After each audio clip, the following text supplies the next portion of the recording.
আপনারা অনেকেই এরই মধ্যে জেনে গেছেন যে ঢাকা স্ট্রিম নামে সদ্য চালু হওয়া একটা গণমাধ্যম, সেখানকার একজন কর্মী, সাংবাদিক, গ্রাফিক ডিজাইনার, তিনি আরেক সহকর্মী কিংবা আমি যদি বলি বস, তাদের যেই দায়িত্বপ্রাপ্ত, তাদের তার তার বিরুদ্ধে যৌন হয়রানির অভিযোগ এনেও সুবিচার না পাওয়ায় তার মৃত্যু ঘটেছে। অনেকে বলছেন এটি আত্মহত্যা, অনেকে বলেছেন এটি হত্যা।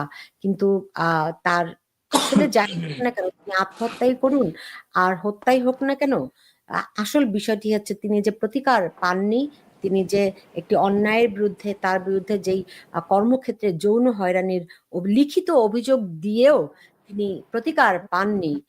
এবং এটিকে বলা হচ্ছে যে এটি যদি আত্মহত্যা হয়েও থাকে, এটি পরোক্ষভাবে হত্যার শামিল। কারণ এই স্বর্ণময়ী বিশ্বাস, তিনি কোনো ন্যায় বিচার পাননি, মানসিকভাবে খুবই পীড়ায় ভুগছিলেন। তারা 7 জন নারী লিখিতভাবে অভিযোগ দিয়েছিলেন আলতাফ শাহনওয়াজ নামে একজনের বিরুদ্ধে, যিনি তাদের কন্টেন্ট ক্রিয়েটর। সে তার বিরুদ্ধে অভিযোগ দিয়েও তিনি অত্যন্ত ক্ষমতার প্রভাবশালী ব্যক্তি হওয়ার কারণে তার বিরুদ্ধে কোনো ব্যবস্থা নেওয়া হয়নি, বরং নামকা ওয়াস্তে তাকে দায়িত্ব থেকে অব্যাহতি দেওয়া হয়েছে বলে দাবি করা হলেও তিনি সেখানে কাজ করছিলেন এবং নানানভাবে উত্ত্যক্ত করছিলেন। বা এবং এই এই ঢাকা স্ট্রিমের যে সম্পাদক, তার বিরুদ্ধে গুরুতর অভিযোগ আছে। এবং তিনি ঢাকা ঢাকা স্ট্রিমের যেই সম্পাদক, তার বিরুদ্ধে যে এই ধরনের নিপীড়কদের তোষণ পোষণ, আশ্রয় প্রশ্রয় দেওয়ার অভিযোগ যেমন তার বিরুদ্ধে রয়েছে, তেমনি আরো বেশ কয়েকজনকে চাকরিচ্যুত তিনি করেছেন। শুধু এখানেই ক্ষান্ত নয়, বরং তারা বর্তমান যে ডক্টর ইউনূস সরকার রয়েছে, তার যে ক্ষমতার বলয় রয়েছে, সেই ক্ষমতাকে পুঁজি করে তারা নানান ভাবেই অন্যায় অনিয়ম যেমন করছেন, দুর্নীতির আশ্রয় নিচ্ছেন এবং নারীদের জন্য কর্মক্ষেত্রটিকে একেবারে অসহনীয় করে তুলেছেন। শুধুমাত্র ঢাকা স্ট্রিম নয়, এই দুজনই, ইফতেখার মাহমুদ এবং আলতাফ শাহনওয়াজ, তারা দুজনই এর আগে প্রথম আলোতে দীর্ঘদিন ধরে কর্মরত ছিলেন। সেখানেও তাদের বিরুদ্ধে গুরুতর অনেক অসংখ্য অভিযোগ, লিখিত আকারে অভিযোগ দেওয়া হয়েছিল, কিন্তু প্রথম আলো কর্তৃপক্ষ কোন রকম ব্যবস্থাই গ্রহণ করেনি। আজকে যখন স্বর্ণময়ীর মৃত্যু হয়েছে, তখন প্রথম আলো কর্তৃপক্ষ দায়সারা ভাবে লিখেছে যে তারা গত মে মাসে এবং জুলাই মাসে পদত্যাগ করেছে বা অন্যত্র চলে গিয়েছে। কিন্তু এর মধ্য দিয়ে কি প্রথম আলো দায় মুক্তি পায়? এই ঘটনার, এই স্বর্ণময়ী বিশ্বাসের যে মৃত্যু ঘটেছে, শুধু এক স্বর্ণময়ী নয়, এরকম অসংখ্য স্বর্ণময়ী রয়েছে গণমাধ্যমে, যারা কোনো ন্যায় বিচার পায় না, যারা মুখে কলু পেটে বসে থাকে, কারণ তারা জানে যে বিচার চেয়েও তারা বিচার পায় না। আজকে এইটি নিয়ে আমি কথা বলবো। আমি জানার চেষ্টা করব স্বর্ণময়ীর মৃত্যুর আগে কোন ঘটনার মধ্য দিয়ে তাকে যেতে হয়েছে, কি ঘটেছে সেখানে। আমার সঙ্গে যুক্ত হচ্ছেন সেই ঢাকা স্ট্রিমে কর্মরত, সদ্য বলবো চাকরিচ্যুত, তাকেও চাকরিচ্যুত করা হয়েছে, সজীব তুষারকে। সজীব তুষার, আপনাকে আমি স্বাগত জানাচ্ছি। আমি জানি আপনি মানসিকভাবে অত্যন্ত বিধ্বস্ত পরিস্থিতির মধ্যে রয়েছেন। প্রথমত সহকর্মীর এরকম চলে যাওয়া, এটি মেনে নেওয়া খুব কঠিন একটি কাজ। অন্যদিকে চাকরি হারানো, একটা অস্বাভাবিক পরিস্থিতির মধ্য দিয়ে যেতে হচ্ছে আপনাদেরকে। আমাকে যদি একটু বলতেন যে স্বর্ণময়ীর সঙ্গে কি ঘটেছিল। সালাম আপু, থ্যাংক ইউ আমাকে এখানে যুক্ত করার জন্য। আজকে আমি একটু বলে নিই শুরুতেই, আপনি এখানে আজকে যে প্রোগ্রামটা আপনি আয়োজন করছেন সেটা হচ্ছে স্বর্ণময়ীর মৃত্যু, ক্ষমতার নির্লজ্জ দাপট। রাইট। So আমি আরেকটু ওয়ার্ড কারেকশন করতে চাই, যদি আপনি এইটা করতে পারেন কিনা দেখেন যে আহ, আমরা যে আমাদের যে কর্মক্ষেত্রগুলো আসলে আমাদের মানুষের, আমাদের মতো ইয়াং জেনারেশনে আমরা যারা আছি, বা ধরেন আমরা যারা কাজ করছি, তাদের জন্য আসলে কতটুকু পরিবেশ, আহ সুস্থ পরিবেশ নিশ্চিত করে এই কর্মক্ষেত্রগুলা, এবং কতটুকু নিরাপদ থাকা, মানে নিরাপদ আছে আসলে আসলে নারীদের জন্য হোক বা পুরুষের জন্য হোক, একজন ওয়ার্কারের জন্য।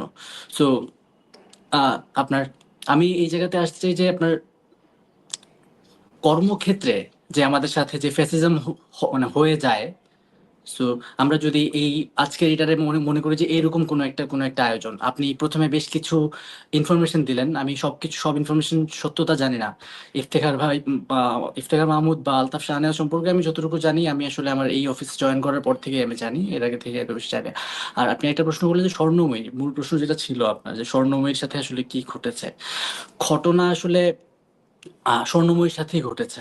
শুধু স্বর্ণময়ী না, স্বর্ণময়ী সহ আরো বেশ 6 জন নারী, মানে মোট 6 জন নারী, তাদের সাথে আসলে অফিসে যেটা দেখলাম বিভিন্ন কোটেশনে, অফিসের লোক মানে অফিসে যারা আছেন ওইখানে এইচআর বা আমাদের ক্যাপ্টেন, উনি হচ্ছে ওনারা বিভিন্ন কোটেশনে এটারে আনার চেষ্টা করছেন সামনে, কিন্তু যেটা ঘটেছে সেটা আসলে খুবই দুঃখজনক, এবং এটা মানে নিন্দা জানানোর মতো আসলে ভাষা আমাদের নাই, যে স্বর্ণময়ীর সাথে যেটা হয়েছে আসলে। যে একটা একটা মেয়ে, সে তার অফিসে তার যে সিনিয়র, তার যে বস, তার সাথে সে কথা বলতে যাচ্ছে, সে যখন ডেকে মানে ডেকে নিয়ে যাচ্ছে, কথা বলতেছে, কথা বলার সময় এমন এমন কথাগুলো বলতেছে, এমন কথাগুলো সে শুনছে যে কথাগুলো আসলে সে নিতে পারে নাই। এবং সেটা তো আসলে একদিনের ঘটনা না, স্বর্ণময়ী বলেন বা যেই নারীরা অভিযোগ করেছেন, এই ঘটনাগুলো আসলে প্রত্যেক দিনের। আমরা তো আমি আসলে কিছু এক্সপিরিয়েন্স আমি জানি না, এখনো আমার চাকরিটা আছে 31 তারিখ পর্যন্ত। আজকে মনে হয় লাস্ট যে আপডেটটা জানি যে ঢাকা স্ট্রিমের কর্তৃপক্ষ একটা মিটিং ডেকেছেন, এবং ওই মিটিং এ বলা হয়েছে যে যারা যারা আহ, এই যে প্রসেসটা আছে, প্রসেসটা আইনি প্রসেসের মাধ্যমেই চলবে। সো এর মধ্যে আইনি প্রসেসে ক্লিয়ার হওয়ার আগ পর্যন্ত অফিসের কেউ যাতে কোনো কথা না বলে। আমি এখনো অফিসিয়ালি আছি, কিন্তু যদিও আমি ভিকটিম, আমি নিজেরই ভিকটিম মনে করছি, এবং আমার থেকে আসলে বড় ভিকটিম এখানে স্বর্ণময়ী। এবং স্বর্ণময়ী, তারপরে স্বর্ণময়ী তো মারা গেছে দেখে আমরা বলতেছি বড় ভিকটিম, কিন্তু তার থেকেও আরো আরেকজন বড় ভিকটিম আমি বলবো, যে উনার নাম নেওয়া এখানে উচিত হবে কিনা আমি জানি না, কিন্তু আমার আমার কলিগ একজন, আরেকজন নারী কলিগ, যার হচ্ছে আপনার আহ নাম ওই 6 জনের, স্বর্ণময়ীর যেখানে নাম ছিল ওই 6 জনের লিস্টে ওনার নাম আছে। সো স্বর্ণময়ীদের আমি আজকে আরো বেশ কিছু জিনিসপত্র জানলাম, যে তার বডি শেইমও করা হয়েছে। আলতাফ শাহনেওয়াজ নামে যে আমাদের মানে বাংলা কন্টেন্ট হেড যিনি ছিলেন, উনি আসলে তার বডি পার্টস নিয়ে বাজেভাবে ইঙ্গিত দিয়ে কথা বলেছেন, যে বাংলা ফন্টের সাইজের সাথে মানে বিভিন্ন সাইজ মিলায় উনি হচ্ছে এইসব আজে বাজে কথাবার্তা বলছেন, এবং খুবই প্রাইভেট কথাবার্তা, পার্সোনাল কথাবার্তা, যেগুলো আসলে একজন বস জিজ্ঞেস করতে পারে না, এটা তার বাউন্ডারি ব্রিচ হয়। এই জায়গাগুলো উনি তোয়াক্কাই করেন নাই, যে একটা উনার উনার আন্ডারে কাজ করতেছেন তাদেরকে এই মিনিমাম রেসপেক্টটুকু আমরা দেই, যে তার এই বাউন্ডারিগুলো আমরা ক্রস না করি, তার হচ্ছে এতটুকু জায়গার মধ্যে থাকি। আমি খুবই পার্সোনাল এক্সপিরিয়েন্স শেয়ার, আমি জানি না করা যাবে কিনা, কিন্তু তাও আমি করি। যে ধরেন আমরা হচ্ছে অফিসের মাঝখানে টাইমে আমরা কোনো একটা ব্রেকের টাইমে আমরা আড্ডা দিচ্ছি, আড্ডা দেওয়ার টাইমে আমরা 4-5 জন, মানে 4-5 জন একসাথে আড্ডা দিচ্ছি, যেখানে ধরেন তিনজন তিনজন নারী, একজন আর ধরেন দুইজন দুইজন আমরা আমরা হচ্ছে পুরুষ কলিগরা একসাথে আড্ডা দিচ্ছি। এমন টাইমে ধরেন হঠাৎ করে ওই আড্ডার জোনটাতে আলতা শাহনওয়াজ চলে আসছেন। আয়শা এখানে দাঁড়ানোর পরে কয়েক সেকেন্ড দাঁড়ানোর পরে আমরা হচ্ছে ধরেন 2 জন ছেলে ছিলাম, 2 জন ছেলেরে বললেন যে এই আপনারা এখানে, আপনারা এদিকে চলে যান, আপনারা যান, আপ- বলে জাস্ট জোরজার দিয়ে উনি হচ্ছে আমাদের কাজে পাঠাইতেন। মানে আমাদের সাথে যখন আমাদের নারী কর্মীরা যখন আগে যাচ্ছিলেন, তখন তাদেরকে আটকে, এই তোমরা তোমরা এখানে থাকো, তোমরা এখানে থাকো, আমি তোমার সাথে একটু কথা আছে বললাম না, 3 জন রাখছে।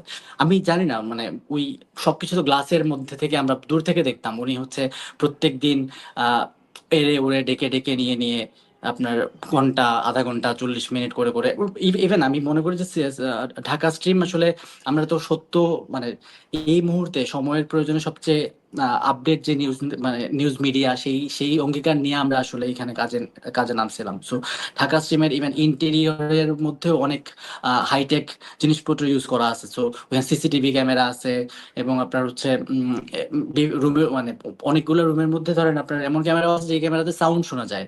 সো আমার মনে হয় যে যদি কর্তৃপক্ষ নারীদের ব্যাপারে এবং তার অফিসের স্টাফরা, সামনেও তো অনেকে কাজ করতে আসবেন বা এখনো অনেকে আছেন যারা কাজ করছেন, তাদের জন্য আসলে এই অফিসটা নিরাপদ থাকা দরকার। তারা যদি মনে করেন যে এখানে তাদের কিছু একটা করার আছে, তাইলে আমি মনে হয় যে শুধুমাত্র সিসিটিভি ক্যামেরার ফুটেজ গুলো যদি উনারা ধরেন এখান থেকে কালেক্ট করেন, যে কোন কোন টাইমে আলতাফ শাহনেওয়াজ কাকে কাকে ডেকে নিয়ে গেছে, বা যারা অভিযোগ দিছে তাদেরকে যদি বলা হয় যে মানে মোটামুটি একটা টাইম বলো যে এই টাইমের মধ্যে পাবা।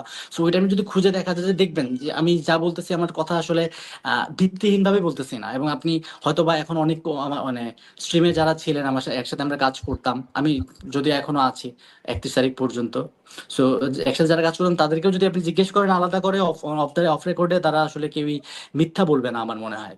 এবং এখন আমার এই ইস্যুটা আসলে অনেক সেন্সিটিভ হয়ে গেছে। একটা একটা মেয়ে সুইসাইড করছে, এবং সুইসাইডটা করার পরে এইখানে ঢাকা স্ট্রিমের সুন্দর একটা স্টেপ নেওয়ার কথা ছিল।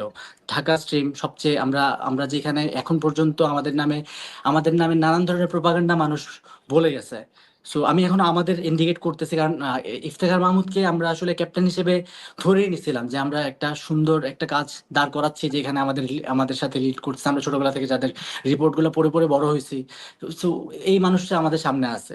সো এই ধরেন ঢাকা স্ট্রিমের আমরা যখন একসাথে কাজ করতেছি, এই টাইমটাতে আপনার নানাভাবে আহ এমনি শুধুমাত্র মেয়েরা না, কিছুদিন আগে আলতাফ শাহনেওয়াজি রিক্রুট করছেন, হেড অ্যান্ড করছেন, এরকম দুইজন দুইজন একসাথে আসছেন। এর মধ্যে একজন নারী ছিলেন, একজন পুরুষ। তো একজন নারী অলরেডি উনি হচ্ছে উনি উনি অফিস অফিস অফিস ছেড়ে পালাইছে, মানে পালায় নাই, অন্য একটা চাকরি খুঁজে এর মধ্যে চলে গেছে। তো আমাদের সাথে তো আলাপ হইতো। তো উনি বলতো যে আলতাফ শাহনাজের জন্যই আসলে উনি মূলত অফিসটা ছেড়ে দিতে বাধ্য হয়েছে। এবং আপনার আরেকজন যে পুরুষ যে কলিগ আছেন, উনিও বলতেছেন যে উনিও আমাদের লাস্ট টাইমে আলাপ হয়েছে যে আমি আমি নিজেও বিরক্ত ভাই, উনি আমাদেরকে ডেকে ডেকে রুমে নিয়ে যায়, এবং রুমে নিয়ে গিয়ে 1 ঘন্টা 1.5 ঘন্টা হুদায় বসায় রেখে দেয়।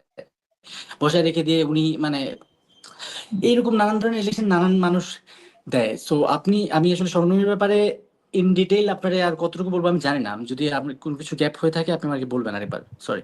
না, আমার অনেক কিছু আরো জানার আছে, সুনির্দিষ্টভাবে কোন পরিস্থিতিতে পড়ে তারা লিখিত অভিযোগটি দিয়েছিল। দেখুন, আমি একজন নারী, আমি গণমাধ্যমে কাজ করেছি। আমার একটি ধারণা ছিল কি, ধরেন আমি সম্ভবত ফার্স্ট জেনারেশন রিপোর্টার বাংলাদেশে। তো আমার একটা ধারণা ছিল, আপনার কথা শুনতে শুনতে আমার কিন্তু চোখে পানি আসছে, কেন জানেন? যে আমাদেরকে যে পরিস্থিতির মধ্য দিয়ে যেতে হয়েছে, এটি অকল্পনীয়। আমরা হয়তো একটি অফিসে একটি মাত্র নারী ছিলাম, কিন্তু এখন কত নারীরা কাজ করে, দেখতে কত ভালো লাগে। কিন্তু পরিবেশটি বদলায়নি, এতটুকু বদলায়নি। আপনার কথা শুনতে শুনতে আমি আমি বুঝতে পারছিলাম যে সেই 30 বছর আগের মতোই এখনো পরিস্থিতি রয়ে গেছে। তাহলে কি অ্যাচিভমেন্ট আমাদের হলো? কি? Nothing, zero. অন্তত নারীর প্রশ্নে জিরো। দেখতে পাই আমরা অনেক অসংখ্য নারী কাজ করছে, কিন্তু কোয়ালিটির দিক থেকে আমরা খুব বেশি এখনো আগাতে পারি না। আপনার কাছ থেকে আমার আরো অনেক কিছু জানার আছে। আমি একটু অনিরুদ্ধ রনি আপনাকে স্বাগত জানাচ্ছি। সেই সঙ্গে আপনি স্বর্ণময়ীর ভাই, কাজিন ব্রাদার। আপনার শোক সন্তপ্ত পরিবারের প্রতি আমাদের গভীর শ্রদ্ধা, সমবেদনা।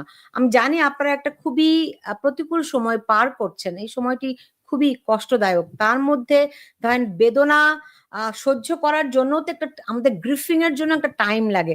আমি জানি, বুঝি যে আপনারা সেই টাইমটুকু পাচ্ছেন না, কারণ আপনাদেরকে অনেক প্রশ্নের মধ্য দিয়ে যেতে হচ্ছে। আমি খুব দ্রুত আপনাকে ছেড়েও দিতে চাই। প্রথমত আপনার কাছে আমার দুটি প্রশ্ন। স্বর্ণময়ী মৃত্যুর আগে আপনাদের সঙ্গে, পরিবারের সঙ্গে এই অফিস সংক্রান্ত কোনো কিছু শেয়ার করেছিলেন কিনা, 1 নাম্বার প্রশ্ন। 2 নাম্বার প্রশ্ন, তার মৃত্যুর পরে আপনারা আইনি পদক্ষেপ নিচ্ছেন কিনা? ধন্যবাদ আপনাকে। স্বর্ণময়ী 6 মাসের কিছুটা বেশি সময় হবে হয়তো এই অফিসটাতে জয়েন করেছে। ও আমার আপন খালাতো বোন, ছোট বোন, আমাদের কাজিন ভাই ব্রাদারদের মধ্যে সবচেয়ে ছোট ও। ওকে নিয়ে বলতে গেলে হয়তো অনেক কথাই বলার আছে, কিন্তু আমি নিজেও যেহেতু একজন গণমাধ্যম কর্মী, আমি চাইনি যে আমার বোনের এরকম একটা পরিণতি হোক। ও মাস দেড়েক আগে আমাকে একদিন বললো যে দাদা, আমার অফিসে কিছু ডিস্টার্ব হচ্ছে, আর এখানে যারা আছে তারা তোমারও এক সময়ের কলিগ। আমি নিজে এক সময় প্রথম আলোতে কাজ করেছি। তা তুমি যদি পারো তাহলে একদিন এসে একটু এখানে দেখা করে যেও, এবং আমাকে পরিচিত করে দিয়ে গেলে হয়তো একটু সুবিধা হবে। ও ফোন করার মিনিট 10-এর মধ্যে আমি ওর অফিসে পৌঁছে যাই। যেহেতু ওর অফিস আর আমার অফিসের দূরত্ব মানে 200 গজ বা 300 গজ হবে, রাস্তার এপার ওপার। আমি গেছি, ওর সঙ্গে কথা বললাম। ওর অফিসে অনেকেই ছিল, সেদিন আমি আলতাফ শাহনেওয়াজের সঙ্গে আমার দেখা হয়নি, কথা হয়নি। ওদের এডিটর ইফতেখার মাহমুদ, তার সঙ্গে কথা হয়েছে। তার রুমে বসছি, তার রুমে বসে উনি আমাকে কফি খাইয়েছেন। ও কি ধরনের ডিস্টার্ব বোধ করতো সেটা হয়তো ভাইয়ের কাছেও এভাবে বলতে পারেনি, বা ভাই বোনের সম্পর্ক যেমন সেখানে হয়তো এই ধরনের বা ও যে ধরনের ল্যাঙ্গুয়েজের শিকার হয়েছে সেটা হয়তো ভাই বোনের কাছে এটা মানে প্রকাশযোগ্য না। কিন্তু ও যখন ফোন করেছে যে ওর অফিসে একটু প্রবলেম হচ্ছে, আমি কিছুটা বুঝতে পেরেছি। যে কারণে আমি কিন্তু যে ইফতেখার ভাইয়ের সঙ্গে কথা বলেছি, যেহেতু স্পেসিফিকলি আমি জানতাম না সমস্যাটা কি। তো আমার এই বিশ্বাসটুকু ছিল, যেহেতু আমি নিজেও একজন গণমাধ্যম কর্মী, একসময় আমরা এক অফিসে চাকরি করেছি। আমি যখন যে স্বর্ণময়ীর বিষয়টা বললাম, থেকে প্রথম আলোতে কাজ আমার করতেন? বোন, জি আমি প্রথম আলোতে একসময় কাজ করেছি, ১.৫ বছরের এখন বেশি কোথায় সময় কাজ করছেন? করেছি আমি প্রথম আলো। আমি বর্তমানে একুশে টেলিভিশনে আছি জি, রিপোর্টিং এ। জি। আমার বিশ্বাস ছিল যে এরপরে হয়তো এই সমস্যাটা হয়তো সমাধান হবে। কিন্তু কাকতালীয় হোক বা দুর্ভাগ্যজনক যে সেই সমস্যাটার হয়তো সমাধান ওইভাবে হয়নি। কিন্তু এই সমস্যাটা যে এতটা গভীরে গেছিল এটা আমরা জানতাম না, আমরা বুঝতে পারিনি। স্বর্ণময়ী মারা যায় শনিবার সন্ধ্যায়। হসপিটাল থেকে ফোন আসার সাথে, সাথে আমি ওখানে যাই। হসপিটালে কিন্তু সেদিন ইফতেখার ভাই এসছেন, আলতাফ শাহনেওয়াজ ছিলেন সেখানে। আলতাফ শাহনেওয়াজকে আমি ওখানে গিয়ে দেখতে পাই। আমার পরিবার, আত্মীয়স্বজন, আমার লোকজনের পাশাপাশি ওর অফিসের লোকজনও অনেকেই ছিলেন। কিছুক্ষণ পর ইফতেখার মাহমুদ ভাই আসলেন। আমার সঙ্গে তখনও তার কথা হয়েছে। আমরা ওদের যে অভিযোগের বিষয়টা এখন আমাদের কাছে স্পষ্ট। এই অভিযোগের বিষয়টা কিন্তু আমাদের অজানা ছিল। আমাদের ওই হাসপাতালের সব কাজ শেষ করতে ভোর ৫টা বেজে যায়। যখন ওর মরদেহ আমরা সোহরাওয়ার্দী মেডিকেলে হিমঘরে পুলিশ নিয়ে গেল, তারপরে আমরা ওখান থেকে ফিরলাম। আর বুঝবেন যে ওই অবস্থায় ফেসবুক দেখা বা কোনো কিছু দেখা, কারোর সঙ্গে কথা বলার পরিস্থিতিতে আমরা কেউই ছিলাম না। এটা আমাদের চোখ এড়িয়ে গেছে। পরদিন সকাল ১০টায় আমি শেরেবাংলা নগর থানায় যাই। আমাদের আইনগত যে প্রক্রিয়াগুলো আছে, পোস্টমর্টেম হবে এবং পুলিশের যে ফর্মালিটিস আছে সেগুলো করার জন্য। আমরা যখন অভিযোগ দায়ের করি, তখনও এই বিষয়গুলো আমার কাছে কিন্তু আসে নাই। যে কারণে আমরা অভিযোগ যেটা দিয়েছি বা পুলিশের কাছে যেটা আমরা লিপিবদ্ধ করেছি, লিখিত অভিযোগ, সেখানে অপমৃত্যুর বিষয়টাই কিন্তু উল্লেখ করা হয়েছে। ওখানে ঊর্ধ্বতন কর্মকর্তাও ছিলেন, থানার ওসি সহ তেজগাঁ জোনের একজন এডিসি ছিলেন। ওনারা বারবার আমাদেরকে বলছেন যে আপনাদের যত ধরনের সন্দেহ বা কোনো কিছু থাকলে আপনারা আমাদের সঙ্গে শেয়ার করতে পারবেন। তো যেহেতু তখন আমাদের কাছে এ ধরনের কোনো ইনফরমেশন নাই, বিশেষ করে আমার কাছে নাই, আমি একটু বেশি আপসেট হয়ে গেছিলাম। কারণ ও ছিল আমার খুব আদরের। ওর জন্মটা আমার সামনে। ও ঢাকায় যখন আসে ১ম আমার হাত ধরে, ও বিশ্ববিদ্যালয়ে যেদিন ১ম যায় আমার বাইকের পেছনে চড়ে। সো আমার সঙ্গে ওর ইমোশনাল অ্যাটাচমেন্টটা ছিল একটু অন্যরকম। আমি অন্য কোনো কিছু খেয়াল করতে পারিনি। আর ওর নিজের ভাই যে, সেও আমার চেয়ে অনেক ছোট। আমরা দুজন ছিলাম থানায়। আমরা অন্য কিছু মাথায় তৎক্ষণাৎ ভাবে আনতে পারিনি। যে কারণে আমাদের অভিযোগটা অপমৃত্যুর আমরা দিয়েছি। কিন্তু আমরা অভিযোগটা দিয়ে ফেরার পর যখন ওর বাসায় এসেছি, ওই এডিসি সহ, ওসি এবং এসআই সহ ঘটনাস্থল পরিদর্শনে এসছেন পুলিশের পক্ষ থেকে। তখন আমার এক কলিগ আমাকে জানালো যে, "দাদা বিষয়টা তো এইভাবে এই ঘটনা ঘটেছিল ওর সঙ্গে অফিসে।" আমি বললাম, "আমি তো কিছু জানি না।" ও আমাকে কয়েকটা লিঙ্ক পাঠালো, ছবি পাঠালো। তাৎক্ষণিকভাবে আমি ওখানে যিনি ছিলেন পুলিশের কর্মকর্তা, উনার সঙ্গে বিষয়টা শেয়ার করলাম। তো উনারা বললেন, "যেহেতু একটা অভিযোগ দায়ের হয়েছে, আপনারাও তাহলে একটু দেখেন।" বিশেষ করে আমাদের কোনো ঘটনা ঘটলে তাৎক্ষণিকভাবে হয়তো অনেক গুজবও ছড়িয়ে পড়ে। তা কোনটা সত্য কোনটা মিথ্যা এটা যাচাই করার জন্য যেহেতু আমি একজন গণমাধ্যম কর্মী, আমার কাছে বিষয়টা আরো বেশি মানে এটা বিবেচনাযোগ্য ছিল যে আমি সত্য মিথ্যা যাচাই না করে আমি কাউকে দোষারোপ করতে পারবো না। আমরা এ কারণে সময়টা নিয়েছি। আমরা মর্গ থেকে পোস্টমর্টেমের পরে ওর মরদেহ পেতে পেতে আমাদের কাল বিকাল 4টা বেজে গেছিল। ওর মরদেহ আমাদের হোম ডিস্ট্রিক্ট ঝিনাইদহ সেখানে পাঠিয়ে দিয়েছি।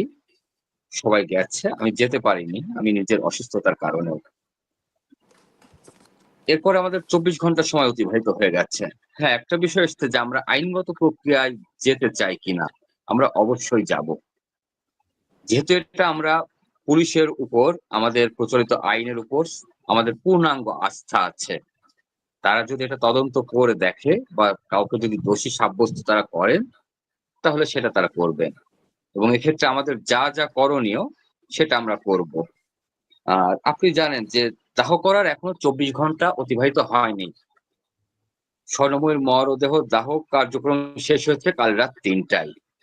এখন বাজে মাত্র 11:30। এখন 24 ঘন্টা পার হয়নি। আমার বাসার যে পরিবেশ সেখানে এই বিষয়গুলো নিয়ে কথা বলার মতন অবস্থায় আসলে কেউই নাই। আর ওই যে আপনি যেটা বলছিলেন, আপনি নিজেও গণমাধ্যম কর্মী, আমরা সাংবাদিকরা হয়তো মানুষ না, আমরা অনেক সময় গল্পচ্ছলে এটা বলি। হয়তো এই কারণে আমি এখন আপনার সঙ্গে কথা বলতে পারছি। কিন্তু আমার পরিবারের যে সদস্য আছেন, আমার মাসি, মেসোমশাই বা আমার মাসতুতো ভাই, ওদের পক্ষে এই মুহূর্তে স্বাভাবিক অবস্থায় ওরা কেউ নাই। এখন হয়তো কাল বা পরশুর মধ্যে আমরা একটু আলাপ করব নিজেরা। আর যেহেতু বিষয়টা সামাজিক যোগাযোগ মাধ্যমে খুব বৃহৎ আকারে ছড়িয়ে গেছে, সেক্ষেত্রে আমরা এটা সত্য মিথ্যা যাচাই করার আর বোধহয় এখন খুব বেশি নেই। কারণ প্রত্যেকটা ইস্যুই কিন্তু ডকুমেন্টেড। ওরা সবাই মিলে যে অভিযোগটা দিয়েছিল সেটার ডকুমেন্ট এখন আমার কাছে না, শুধু এখন সবার হাতে চলে গেছে। তারা কি পদক্ষেপ নিয়েছে সেটাও আমরা জানি। গতকাল তারা যে একটা বিবৃতি দিয়েছে ঢাকা স্ট্রিমের পক্ষ থেকে, বাংলা স্ট্রিমের পক্ষ থেকে, সেটাও আমরা সবাই দেখেছি। সেখানে অভিযুক্ত ব্যক্তিকে তারা ওয়ান কাইন্ড অফ ভার্ডিক্ট দিয়ে দিয়েছে যে এই আত্মহত্যার সঙ্গে তার কোনো সম্পৃক্ততা নেই। আমি মনে করি এটা আইনের প্রতি শ্রদ্ধাশীল আচরণ নয়। আমি অন্তত এমন কিছু করব না যেটা আমাদের আইনকে প্রশ্নবিদ্ধ করে, আমার আচরণকে প্রশ্নবিদ্ধ করে। আমি আমাদের প্রচলিত আইন, আমাদের পুলিশ প্রশাসন সবার প্রতি আমার পূর্ণাঙ্গ আস্থা আছে এবং তাদের তদন্তের স্বার্থে যা যা প্রয়োজন আমি আমার পরিবারের তরফ থেকে বা আমাদের ভাই বোনদের তরফ থেকে আমরা সমস্ত সহায়তা প্রশাসনকে করব। এখন দেখুন, ঢাকা স্ট্রিম যে বিবৃতিটি দিল, আপনি একজন গণমাধ্যম কর্মী।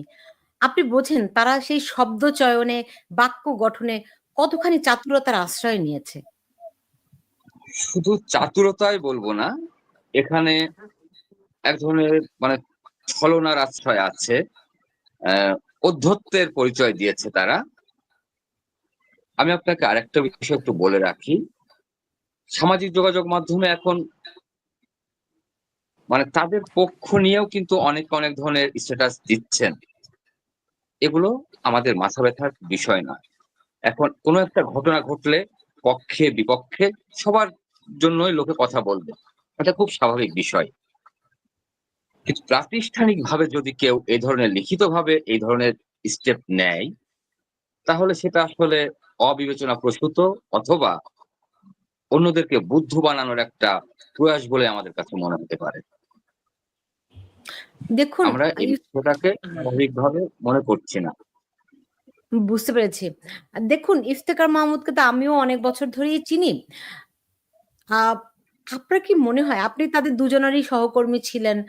তাদের কাছ থেকে এরকম আচরণ, স্পেশালি ইফতেখার মাহমুদের কাছে, আপনি কারণ আ উম আলতাফ শাহনাজকে নিয়ে অভিযোগ অনেক পুরনো। আ অনেক পুরাতন। এইরকম অভিযোগ আপনারা কতটুকু আশা করেছেন? মানে তাদের ভূমিকা এখন, ধরেন স্বর্ণময়ীর মৃত্যুর আগে তারা যেভাবে করে দায় এড়িয়েছে, যেভাবে করে বিষয়টিকে ধামাচাপা দেয়ার চেষ্টা করেছে এবং মৃত্যুর পরেও তারা যেভাবে করে ছলনার আশ্রয় নিচ্ছে, তাদের কাছে কি আপনি একটু প্রত্যাশা করেন? একেবারেই না। ইফতেখার মাহমুদ ভাই, আলতাফ শাহনেওয়াজ তারা জাহাঙ্গীরনগর বিশ্ববিদ্যালয় থেকে পড়াশোনা করে এসেছেন। আমি ঢাকা বিশ্ববিদ্যালয় থেকে পড়াশোনা করে এসেছি। আমরা যখন উচ্চ শিক্ষিত বা সুশিক্ষা বলতে যেটা বোঝায়, সেটা যদি কোনো মানুষ গ্রহণ করে থাকে, তাহলে সত্যটাকে স্বীকার করতে হবে। ভুল মানুষের হতেই পারে, আমারও হতে পারে, আপনারও হতে পারে, যেকোনো মানুষের হতে পারে। আমরা কেউই ভুলের ঊর্ধ্বে নই। কিন্তু ভুলটাকে যদি আমরা কোনোভাবে আড়াল করার অপচেষ্টা করি, তখন সেটা অন্যায়ে পরিণত হয়। ভুলের ক্ষমা হতে পারে, অন্যায়ের ক্ষমা হতে পারে না। হুম। আমার সঙ্গে যুক্ত হয়েছেন সৈয়দা সাজিয়া আফরিন। আপনাকেও স্বাগত জানাচ্ছি। আপনিও একজন গণমাধ্যম কর্মী, মূলত মানবাধিকার নিয়ে কাজ করেন। আমি নিশ্চিত আপনি স্বর্ণময়ের বিষয়টি ফলো করছেন। আপনার পর্যবেক্ষণটি কি? আমাদের পর্যবেক্ষণ হলো আসলে এই ঘটনাগুলো তো আসলে ঘটছেই। আমরা অনেক সময় হয় কি, বিশেষত গণমাধ্যমের অনেক আপুরা যারা হচ্ছে গণমাধ্যমের সাথে যুক্ত রয়েছেন, এই ধরনের ঘটনার শিকার হন। ওনারা অনেক সময় আমাদেরকে পার্সোনালি ব্যাপারগুলো শেয়ার করেন যে এভাবে এই ভাষায় আমার সাথে কথা বলা হয়েছে বা এই কথাটা আমাকে বলা হয়েছে। আমি একটা রেফারেন্স এখানে দিতে চাই। এটা বছরখানেক আগের ঘটনা। একটা ঠিকই নিউজ রুম এডিটর এরকমই একটা আপুকে, গণমাধ্যম কর্মীকে ঢাকার মেসেজে জানাচ্ছিলেন যে ওনাকে ওর ভালো লাগে বা সামথিং ডার্টি টক আর কি। যখন মেয়েটা রেসপন্স করছিল না, তখন তাকে খুব বাজে বাজে ভাষায় গালিগালাজ করা হয়েছে। উনি জাস্ট কমপ্লেইন না, জাস্ট মানে ব্যাপারটা থেকে মুক্ত হওয়ার জন্য উনি যে স্টপ করার জন্য বলেছেন যে আমি এই কথাগুলো না পছন্দ করছি না। হ্যাঁ, সাথে সাথেই তাকে অফিসে আইসোলেট করার যেই চেষ্টা করা হয়েছে এবং হচ্ছে অন্যান্য সম্পর্ক কাজ কম করে দেওয়া শুরু করেছে।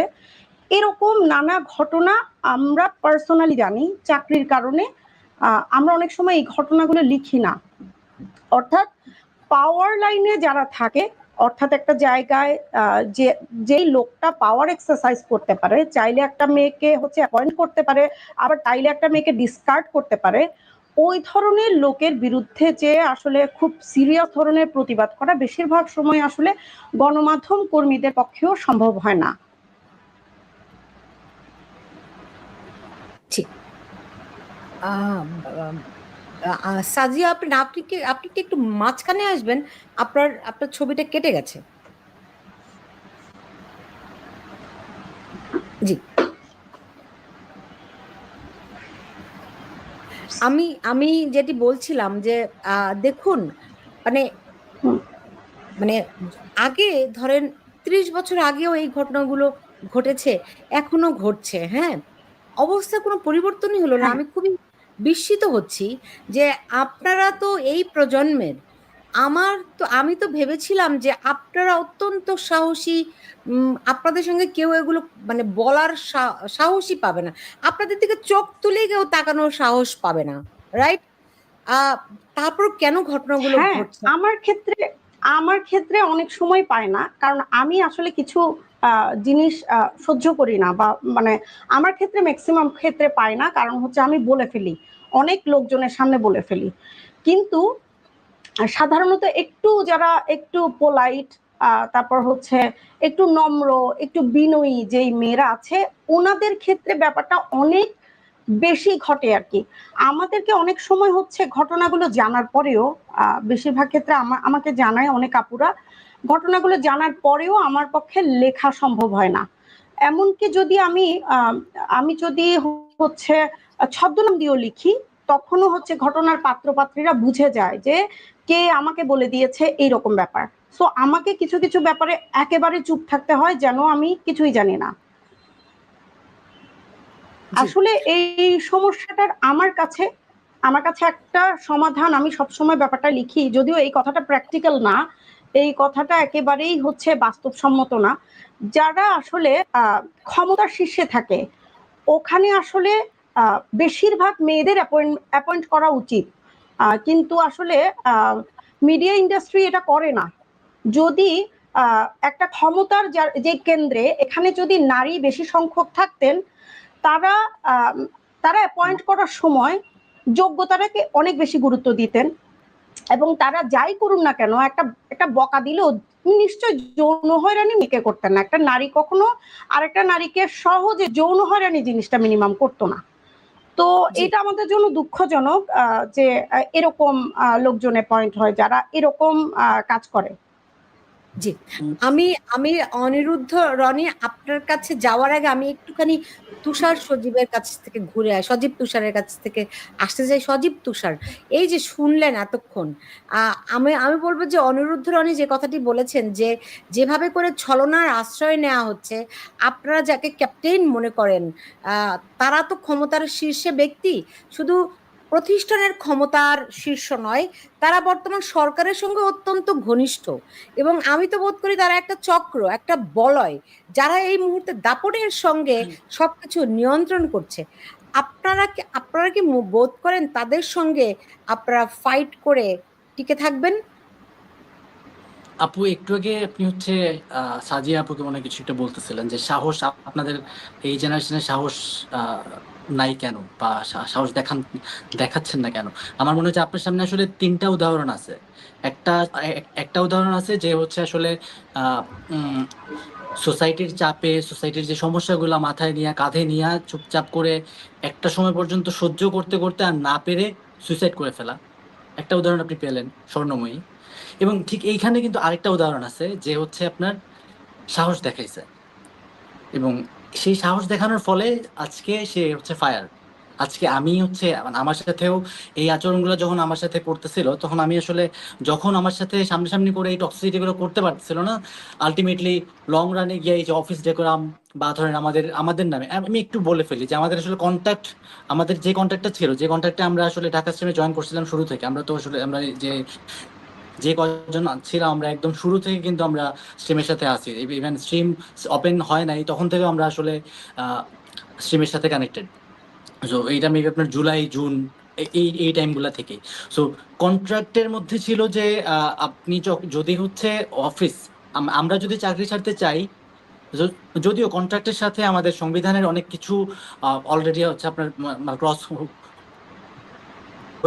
হয়ে যায় এখানে, কিন্তু তাও আমি আমি আসতেছি অফিসের কন্ট্রাক্টে, স্ট্রিমের অফিসের যে কন্ট্রাক্টটা ছিল। সো ওই কন্ট্রাক্ট যদি অফিস চায় তাহলে হচ্ছে আমাদেরকে 1 মাস আগে জানাবে, এবং আমরা যদি চাকরি ছাড়তে চাই তাহলে আমরা হচ্ছে 2 মাস আগে জানাবো। সেক্ষেত্রে অফিসের আমাদের সাথে যে আচরণটা করা হয়েছে যে আমাদেরকে জাস্ট মাসের 9 তারিখ অফিসে আমরা গেছি, অফিস করছি, একটা অ্যাসাইনমেন্ট শেষ করছি, শেষ করে আসার পরে আমার হচ্ছে ডিপার্টমেন্ট বস বললো যে আপনাকে হচ্ছে ইয়া খুঁজতেছে, এইচআর হচ্ছে ডাকতেছে। তো এইচআর এর কাছে গেলাম, দেখলাম এইচআর সাহেব আহ, আমার সাথে আলাপ আলাপ করতেছে খুবই মানে একটু কেমন গলায়। তারপরে আমার বললেন যে আপনার নামে আপনার জন্য একটা কাগজ আছে। তো কাগজটা আমি হাতে নিলাম, বললো যে আপনি কি করছেন। আমি একটু বলি যে আমাদেরকে কেন হচ্ছে ফায়ার করা হয়েছে। সো আমাদেরকে একটা ফায়ার করা হয়েছে যে আমার হচ্ছে আহ, কি বলে মাইক্রোফোনের বুম,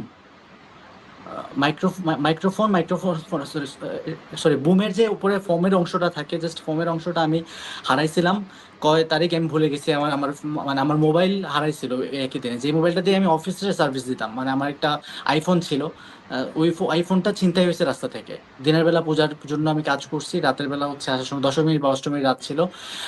রাতের বেলা আসতেছি ওই সময় আমার ফোনটা ছিনতাই হয়, একই সাথে বুমটা হচ্ছে মানে বুমের ফোমটা পড়ে যায় কোথাও একটা, ছোট একটা ফোম। ওইটা আপনার সাথে যে স্টিকটা সেটা লাগানো ছিল। তো ওইটার জন্য অফিসে আসছে, এসে আমি বললাম যে এরকম বোমটা হারাই গেছে। সো মানে বোমটা হচ্ছে চিন্তায় কিছু একটা হয়েছে ওই টাইমে, আমি জাস্ট মনে নাই। তো তারপরে এই এইচআরের সাথে আলাপ করছি, এইচআরের সাথে আলাপ করার পরে যে ওকে আমি এটার জন্য একটা জিডি আইনা দিব আপনারে, যে এটাতে একটা লোগো লাগানো ছিল। সো ওই জিডির জন্য আমি থানাতে গিয়ে আলাপ করে আসছি। আমি যেহেতু রিপোর্টার, সো আমার তো আসলে ওইটা এত আমি টাইম করে করে আমি থানাতে গেছি, 2বার গিয়ে অপেক্ষা করছি। যখন দেখছি যে আর সময় হচ্ছে না, আমি এবার চলে আসছি।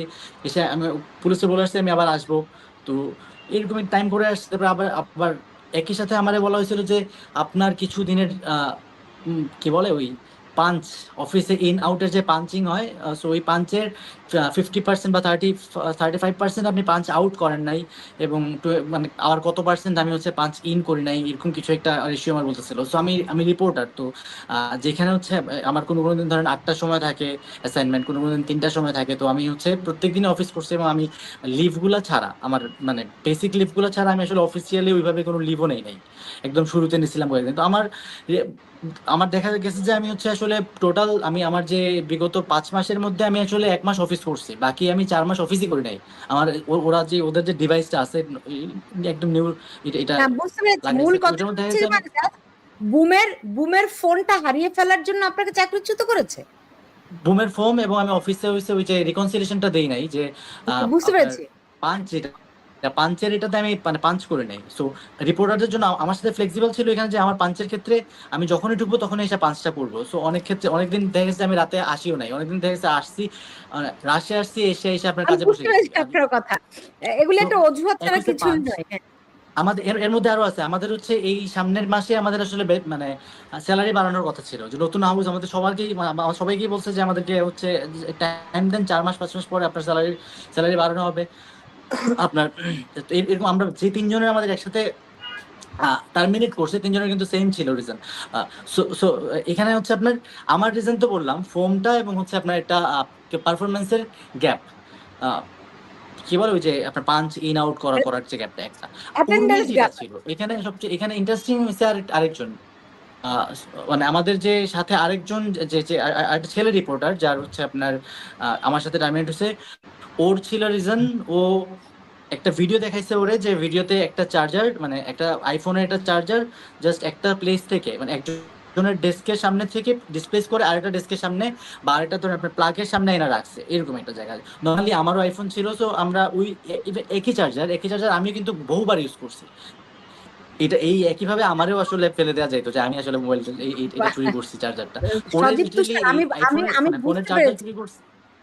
এটা আমার একটা কথা আরেকটা শুনেন। ছোট করে আমি বলে ফেলি, আমাদের সাথে যেই নারী কলিগ যিনি ছিলেন, ওনার সাথে মানে যেভাবে কন্ট্যাক্টটা মানে কন্ট্যাক্ট বেচ যেভাবে হয়েছে, ওনারা বলা হয়েছে যে উনি প্রত্যেকটা অ্যাসাইনমেন্টে নাকি মানে 3 ঘন্টা করে দেরি করতেন। তো আপনার এইখানে যারা ডেস্কে রিপোর্টিং করতেন, অভিযোগ করা হয়েছে ওনার নামে, যে 3 ঘন্টা করে উনি হচ্ছে পার অ্যাসাইনমেন্ট, প্রত্যেকটা অ্যাসাইনমেন্টের মাঝখানে 3 ঘন্টা উনি হচ্ছে ডিলে করতেন। তো মানে নর্মালি হচ্ছে যারা ডেস্কে রিপোর্টিং করেন এখানে সবাই আছেন, এখানে অনুরোধতা আছে বা আপু আছে, আপনি নিজেও জানেন যে ডেস্কে যারা করে তাদের কি পরিমাণ রাশে যায়, আর নতুন হাউস হইলে কি পরিমাণ চাপ থাকে। ইভেন আপনি আমাদের বড় বড় একজন মানে আছে, আমরা দেখছি যে সিনিয়র যারা আছেন সাব এডিটর, ওনাদের এমন হয়েছে দিনে আপনার হচ্ছে 15 থেকে 20টা নিউজও দেখতেছে, 15 থেকে 20টা নিউজও আপনার হচ্ছে কপি এডিট করতেছে, সকালে 8টায় আসছে রাতে 12টায় বেরোচ্ছে, এমন হয়েছে। সো আমি বুঝলাম যে উর্মি হচ্ছে বাইরে রিপোর্ট করতো এবং ইনহাউস কিছু কাজও করতো। তো পার ডে ও যদি ধরেন 7টা করে কাজ করতো বা 4টা করে যদি কাজ করতো, তাহলে যদি ধরেন 3 ঘন্টা করে ডিলে করে, 4টা করে যদি কাজ করে 3 ঘন্টা যদি ডিলে করে, তাহলে পার একটা কাজ করতে ধরেন লাগলো 1 ঘন্টা বা 1.5 ঘন্টা, 1 ঘন্টা ধরলাম আমরা, বেশি না ধরি, 4টা কাজে 4 ঘন্টা, এবং প্রত্যেকটা কাজের মাঝখানে 3 ঘন্টা করে আপনি হচ্ছে গ্যাপটা ধরেন। So, তিন বুঝতে চারা পেরেছি এই 12 মানধাতা ঘন্টা এবং আমলের। 4 ঘন্টা, দেখুন, মোট 16 ঘন্টা। অনিরুদ্ধ পার রনি, ডে 16 ঘন্টা। আমি হ্যাঁ, বুঝতে পেরেছি সজীব, আপনার কথার পুরোপুরি আমি বুঝতে পেরেছি। হ্যাঁ, এগুলি সব খুব মান্ধাত্তা আমলের বিষয়, যাগুলা পুরানো, অনেক আমাদেরও আগের আমলে এগুলি প্রচলিত ছিল। আমার তো ধারণা ছিলাম এই সমস্ত কূট কৌশল আমরা ভেঙে দিয়ে আসছিলাম। হ্যাঁ, আপু আমাদের কূটকৌশল বললেন, ফিঙ্গার। আমি আরেকটা কথা বলি, কূটকৌশলের আরেকটা কথা বলি, যে এখানে হচ্ছে আপনার যে আমার সাথে যে আরেকটা মানে কি বলে ছেলে রিপোর্টার, আমাদের ছোট ভাই একটা খুবই কাছের। সো ওরে যে হচ্ছে আপনার টার্মিনেট করা হয়েছে, এখানে একটা ওরে আলাদা করে হচ্ছে টার্মিনেট করার আগে, বেশ কিছুদিন আগে ওরে আলাদা করে আলতাফ শাহনেওয়াজ ডেকে নিছে, ডেকে নিয়ে ওরে জিজ্ঞেস করছে যে ওই যে অভিযোগ পত্রে কে কে সাইন করছে। তো অভিযোগ পত্রে কে কে সাইন করছে আলতাফ শাহনেওয়াজের যদি জানতে হয়, উনি হচ্ছে সেকেন্ড ম্যান ঢাকা স্ট্রিমের, এবং আমি আজকে বা গতকালকে জানতে পারলাম যে উনি হচ্ছে এখানে শেয়ার হোল্ডারও। সো আমি কিন্তু মানে ইনফরমেশন জানি না, কিন্তু সোশ্যাল মিডিয়া নিউজ আপনাদের মাধ্যমে যা দেখতেছি এগুলোই, আমি তো নিজে থেকে একটা যে কল দেবো সেটাও আমি করতে পারতেছি না। সো আপনার ওরে নিয়ে জিজ্ঞেস করা হয়েছে কে কে সাইন করছে, ওইখানে হচ্ছে কে কে এই আলাপে ছিল, কারা এটা এটা কানেক্ট করছে তুমি বলো। তো ও বলছে যে ও তো ওইটা আমাদেরকে বলছে যে আমি তো আমার যারা কলিগ তাদেরকে তো আমি বিপদে ফেলতে পারি না। তো ওইখানে বলছে ভাই আমি এইসব জানি না, ওই সাইনে তো আমিও সাইন করছি। আপনি আমার সাইন আছে, আমার সাইন তো আছে, আমি এতটুকু তো আপনি জানতেছেন, বাকিটা আপনি আমার না জিজ্ঞেস করে আপনি জাস্ট ওই কাগজটা দেখে ফেললেই তো হয়। সো উনি আলটিমেটলি এখানে আমার মনে হয় যে বেস্ট, কি বলে, সাউথ সিনেমার মতো উনি হচ্ছে একদম এখানে কাজ করা শুরু করছেন শুরু থেকে। যে একদম শুরু থেকে উনি যেটা করতেন, আমাদেরকে ডেকে ডেকে নিয়ে উনি আসলে কোরামিং করার ট্রাই করতেন যে আমি কিন্তু এখানের অনেক কিছু সামনে যখন হবে, তখন আমার মাধ্যমে তোমাদের অনেক কিছু হবে, এইটা ওইটা বিভিন্ন কিছু করে উনি আসলে দিন শেষে উনি উনার পক্ষে নিতে চাইতেন। আমি এখানে আসলে বুঝি নাই উনার পক্ষ ছাড়া আসলে এখানে আর কোন পক্ষ আছে, অফিসে আর কোন পক্ষ আছে আমি জানি না। আলটিমেটলি আমি শুরু থেকে আমার অফিসের প্রথম দিন থেকে আমার যে ঝামেলাটা হয়, ইভেন বিগত আমার 6-7 বছরের বা 7-8 বছরের জার্নালিজমের এক্সপিরিয়েন্স বলতেছে যে আমি সবচেয়ে বিরক্ত যেটা হইতাম যে অফিস পলিটিক্স। আমি কখনো অফিস পলিটিক্সে ঢুকতাম না। এই হাউসে ঢোকার পরেও আমার বারবার অ্যাওয়্যার করা হয়েছে, বারবার আমাকে আমার বন্ধুরা আশেপাশে যারা আমার যার ছিল যে তুষার ভাই আপনি অনেক অনেক বেশি স্ট্রেট ফরওয়ার্ড, আপনি অনেক বেশি মানে আপনার কথাবার্তার মধ্যে কোনো নাই, আপনি একটু মাথা ঠান্ডা করে রাখেন, অফিস পলিটিক্স চলে এখানে, আপনি বলছেন। আমি আজকে পর্যন্ত বুঝি নাই যে এখানে কি অফিস পলিটিক্স চলে। আচ্ছা Still আচ্ছা now, আচ্ছা বুঝতে পেরেছি স্বর্ণময়ী, হ্যাঁ বলুন স্বর্ণময়ী। হ্যাঁ, স্বর্ণময়ীর আত্মহত্যার পরেও আমি এখন পর্যন্ত বুঝতে পারি না যে এখানে আসলে কেমন অফিস পলিটিক্সটা চলে। এখানে আমি যদি দেখি যে এখানে মানে একদম ফার্স্ট ম্যান ইফতেখার মাহমুদ, এখানে একজন সিইও আছেন। সিইও আমার জানা মতে এখানে যে সিইও আছেন উনি কোনোদিন নিজ রুমের দিকে নিজের ইচ্ছা এসে ঢুঁ মারেন নাই। উনি দূর থেকে দেখা হলে বাবা কেমন আছো, মানে এই এতটুকু উনার এতটুকু জি দূরত্বে উনি ছিলেন। জি বুঝতে ইফতেখার পেরেছি মাহমুদ, বুঝতে পেরেছি। আপনি ইফতেখার এখনো মাহমুদের সাথে বুঝতে আমাদের মিটিং পারেননি যে ছাড়া, অফিস পলিটিক্সটা কি, আপনি এখনো বুঝতে পারেননি যে এবং কূটকৌশল আমরা করে কেমন করে লিটারেলি চাকরিচ্যুত করা হয়েছে। জি ওয়ার্কপ্লেস ফেসিজমের আমরা শিকার এখানে। আমার ইভেন মানে আমরা যেই কতজন আছে, এবং আমি বলি যে এখানে আমি বিডি নিউজ 24-কে আমি একটা কথা বলেছিলাম যে আমরা পরীক্ষামূলকভাবে আমাদেরকে ছাঁটাই করা হয়েছে। আমরা যেই 3 জনকে ছাঁটাই করা হয়েছে এই মুহূর্তে, আমরা 3 জন আসলে ওদের একটা জাস্ট প্রথম আমরা করি না ভাতে টিপা দিয়ে দেখি যে মানে ভাতটা হয়েছে কিনা। সো আমার মনে হয় যে এখানে তো 26 জনের একটা সিগনেচার লিস্ট ছিল। So ওই ওই লিস্টে কিন্তু আমিও ছিলাম না, আমার নামটা কিন্তু সিগনেচারের লিস্টে নাই। কিন্তু এই নারীদের সাথে তাদের প্রবলেম গুলা আমাদের সাথে শেয়ার করা এবং তাদের সাথে যাওয়া, তারা যে যখন ভয় পাচ্ছে তাদেরকে বলা যে আপনাদের তো ভয়ের কিছু নাই রে ভাই, আপনারা এখানে আপনাদের প্রবলেমটা নিয়ে কথা বলবেন। সেখানে মানে আপনার প্রবলেম নিয়ে কথা বললে তো আপনার ভয়ের কিছু নাই। আমরা আসলে এখানে সর্বোচ্চ চেষ্টা করছি যে আমরা যাতে এই নারীরা তারা তাদের ওয়ার্ক প্লেসটাতে অ্যাটলিস্ট আমাদের সাথে কাজ করতেছে, আমাদের যে মেয়েরা, এই মেয়েরা যাতে ওয়ার্ক প্লেসে আমাদের দেখে যাতে মনে না করে যে তুই তো একটা আলতাফ শাহনওয়াজ, এরকম যাতে না মনে করে। আমি জাস্ট এতটুকুর জন্য আমরা ইভেন আমি মনে করি যে 26 জনের মধ্যে যতজন পুরুষ ছিলেন প্রত্যেকে আমরা এতটুকুই চেষ্টা করছি যে ঢাকা স্ট্রিমের মতো একটা জায়গা যেখানে আমরা সবাই মিলে গোছানোর চেষ্টা করতেছি।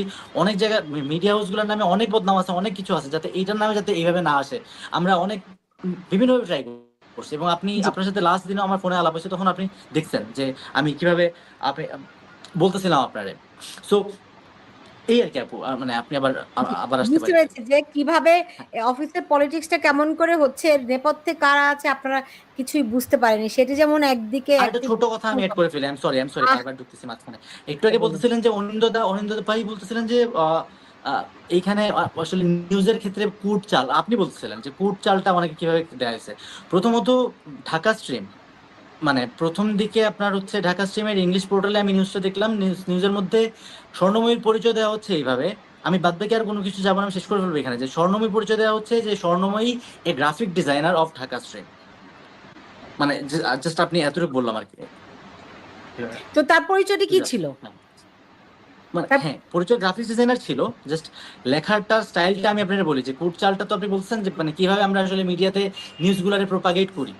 সো ওইখানের মধ্যে একটা লাইন আপনি আবার যদি নিউজটাতে ঢুকে দেখেন যে স্বর্ণময় পরিচয়টা দেওয়া হচ্ছে এবার যে স্বর্ণময় গ্রাফিক্স ডিজাইনার ওয়াস, মানে এই যে তারপরে আপনার বলা হচ্ছে যে সে হচ্ছে সুইসাইড করছে যে তার পরিচয়টা যেভাবে দেওয়া হয়েছে, আপনি যদি আরেকবার পড়বেন নিউজটা। জি জি অনিরুদ্ধ রায়, এই যে অফিস পলিটিক্স বলেন, অফিসে তো প্রত্যেকটা অফিসে কিছু না কিছু পলিটিক্স তো থাকেই, কিন্তু কোন পরিস্থিতিতে গেলে পরে এই যে সজীব তুষাররা বুঝতে পারে না যে আসলে ঘটনাগুলো কি ঘটছে এবং তাদের করণীয়টাই বা কি, কেন? আর আমি যদি আরেকটু যুক্ত করি আপনাকে, আরেকটু যুক্ত করি, ধরেন ঢাকা স্ট্রিম, এখানে যারা যারা এই প্রতিষ্ঠানটি গড়ে তুলেছেন তারা প্রত্যেকেই আমি তো বোধ করি তাদেরকে খুব প্রগতিশীল বলেই চিনতাম। তারা অত্যন্ত সমাজের অগ্রসর অংশ। তারা এমনকি এই আন্দোলনের সময়ও তারা অত্যন্ত বিপ্লবীর ভূমিকায় নিয়েছে এবং শোনা যায় যে এনসিপির ফান্ডিংয়ে এই প্রতিষ্ঠানটি তৈরি হয়েছে। তাদের বিরুদ্ধে অনেক রকম এনসিপির মানে পলিটিক্যাল কানেক্টিভিটির অনেক কিছু শুনতে পাই। এখন যাদের জন্মটাই এরকম একটি বিষয় দিয়ে এবং যারা প্রগতিশীলতার নাম করে আসলে পশ্চাৎমুখিতাকে ধারণ করে নারীদের উপর নিপীড়ন চালায়, সেই প্রতিষ্ঠান কি গড়ে তুলতে পারবে? অনিরুদ্ধ রনি। এটা আসলে ব্যক্তি ভেদে ডিফার করে থাকে। আপনি যাকে বলছেন যে প্রগতিশীল, অনেক প্রগতিশীল ব্যক্তিকেও আমরা দেখেছি একটা পর্যায়ে গিয়ে অনেক কুপমণ্ডূক আচরণ করতে, তার ব্যবহার পাল্টে যায়। এমন নজির ইতিহাসে প্রচুর দেখা যায়। আবার এর উল্টোটাও অনেক সময় ঘটে থাকে। এটা নির্ভর করে আসলে ওই ব্যক্তির পারিপার্শ্বিক অবস্থা, অথবা আমরা বাইরে থেকে হয়তো একজনকে আমরা প্রগতিশীল হিসেবে দেখছি, কিন্তু ভেতরে ভেতরে ওই লোকটা সবচেয়ে বেশি কুপমণ্ডূক, সবচেয়ে বেশি গোঁড়া, এমন হতে পারে। আপনি আমাকে হয়তো বাইরে থেকে দেখছেন একরকম, আমার ভেতরটা তো আপনি পড়তে পারবেন না, দেখতে পারবেন না। আমরা তো এমনও অনেক নজির আছে। দীর্ঘ বছর আমরা একসঙ্গে চলাফেরা করেছি, এক টেবিলে বসে খাওয়া দাওয়া করেছি, এক রাতের ব্যবধানে আমরা তার ভিন্ন রূপ দেখতে পাই। স্বার্থের কারণে মানুষ অনেক সময় অনেক কিছু করতে পারে। আর একটা কথা প্রচলিত আছে, মানুষের হাতে যদি কখনো নগদ অর্থ অতিরিক্ত চলে আসে, মানুষের আচরণে পরিবর্তন ঘটে। এটা খুব ন্যাচারাল একটা বিষয়। আমি জানি না তাদের সঙ্গে দলীয় কি যোগসাজশ আছে, তাদের ব্যাকআপ কে। আপনি যেমন বলছিলেন, আমিও এগুলো সবই সামাজিক যোগাযোগ মাধ্যমে বিভিন্ন লোকের পোস্ট থেকেই কিন্তু আজ সারাদিন আমি অনেক তথ্য পেয়েছি। কিন্তু আমি যেটা বললাম, এগুলো সব তথ্য, বাট এটা কোনো কিছুই, এটা কোনটা সত্য কোনটা মিথ্যা এটা কিন্তু আমরা এখনো বলতে পারছি না। আর প্রজেক্ট দাঁড়াবে কি দাঁড়াবে না সেটা নির্ভর করে এই প্রজেক্টের সঙ্গে যারা সংশ্লিষ্ট তাদের উপরে।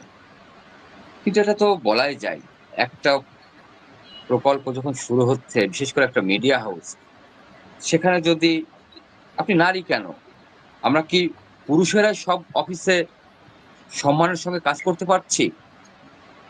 এটা না। আমরা যদি লিঙ্গভেদ না করি, মানুষ হিসেবে যদি আমরা বিচার করি, সেখানে দেখবেন নারী পুরুষ নির্বিশেষে অনেক জায়গাতেই নিগৃহীত হচ্ছে। আর এটা যদি কোনো অফিসের শুরুতে হয়ে থাকে, তাহলে তার ভবিষ্যৎ কি হবে এটা নিয়ে আসলে বলার অপেক্ষা রাখে না। আর জি। তাদের রাজনৈতিক ব্যাকআপ কি আছে না আছে, বা আপনি যেটা বলছিলেন আন্দোলন সংগ্রামে তারা অনেকেই সামনে ছিলেন। এই আন্দোলন সংগ্রাম বা তাদের রাজনৈতিক বিবেচনা, এগুলো কিন্তু আমাদের পরিবারের সঙ্গে যেটা ঘটে গেছে তার সঙ্গে আমি চাই না এগুলোকে রিলেট করতে। প্রত্যেকটা মানুষের রাজনৈতিক চিন্তা চেতনা, ধ্যান ধারণা, আদর্শ, মূল্যবোধ ভিন্ন হতেই পারে। আমি এক ধরনের মূল্যবোধ করি, আপনি এক ধরনের করবেন, আরেকজন আরেকটা করবে, এটাই স্বাভাবিক। 10 রকমের মত 10 জনের থাকবে। কিন্তু আমাদের বেসিক কিছু মূল্যবোধ থাকে। মানুষ হিসেবে আমাদের কিছু গুণাবলী থাকে।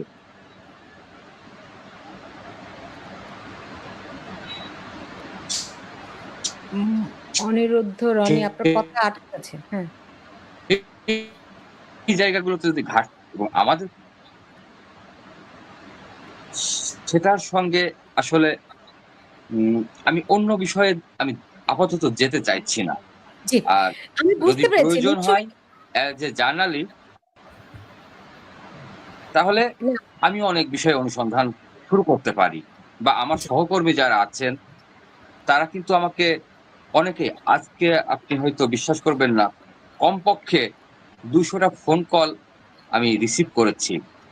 নিশ্চয়ই আমার প্রতি সহানুভূতিশীল হয়ে, বা যে ঘটনাটা ঘটে গেছে আমার পরিবারের সঙ্গে, সেটার সঙ্গে তারা ব্যথিত হয়েছে, মর্মাহত হয়েছে। এবং প্রত্যেকের একটাই দাবি, দোষী হোক বা নির্দোষ সেটা বিচার করবে আদালত। কিন্তু আমরা বিচার প্রক্রিয়ায় যেতে চাই। দোষী যে হয় বা যে হবে তার শাস্তি আমরা দেখতে চাই। আমাদের জি কথা এই একটাই। জি, জি, বুঝতে পেরেছি। আ সা আ কি সাজিয়া আফরিন দেখুন, আ মা অনিরুদ্ধ রনি যেটি বললেন যে আ মানে দর্শন ভিন্ন, ভিন্ন থাকতেই পারে।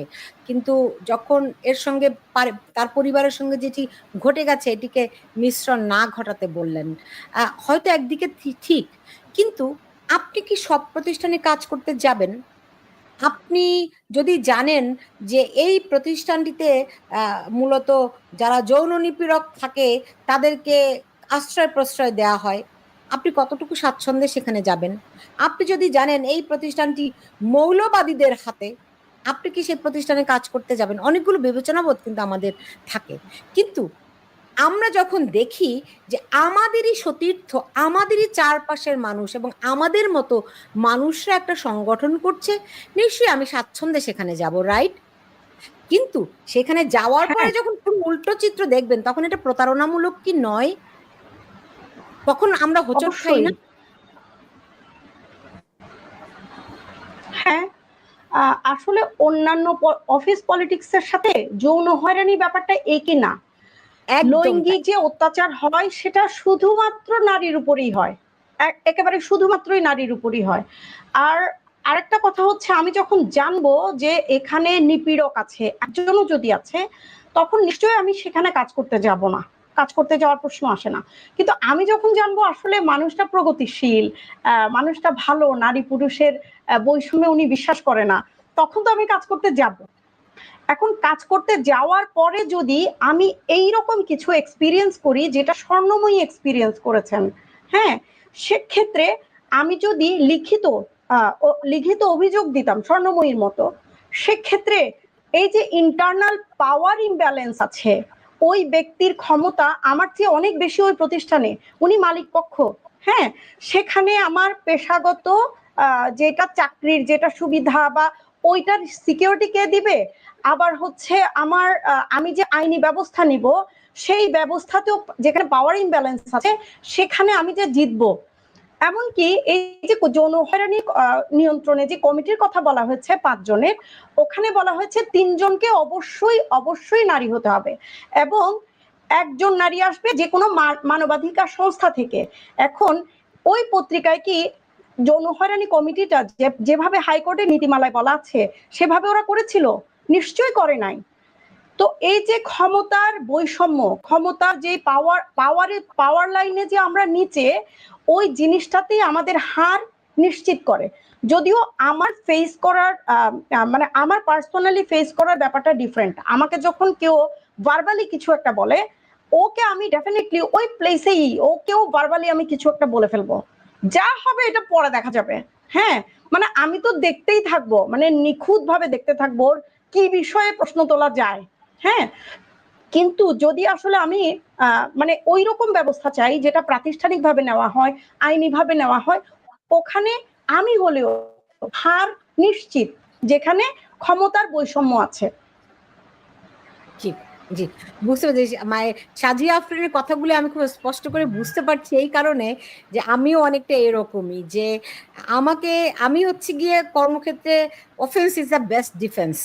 আ কেউ কিছু বলার আগেই তাকে এমনভাবে আ এমন এমন একটা মানে পার্সোনালিটি তৈরি করে দিব, সে কিছু করার আগেই ভয় পেয়ে যাবে, রাইট?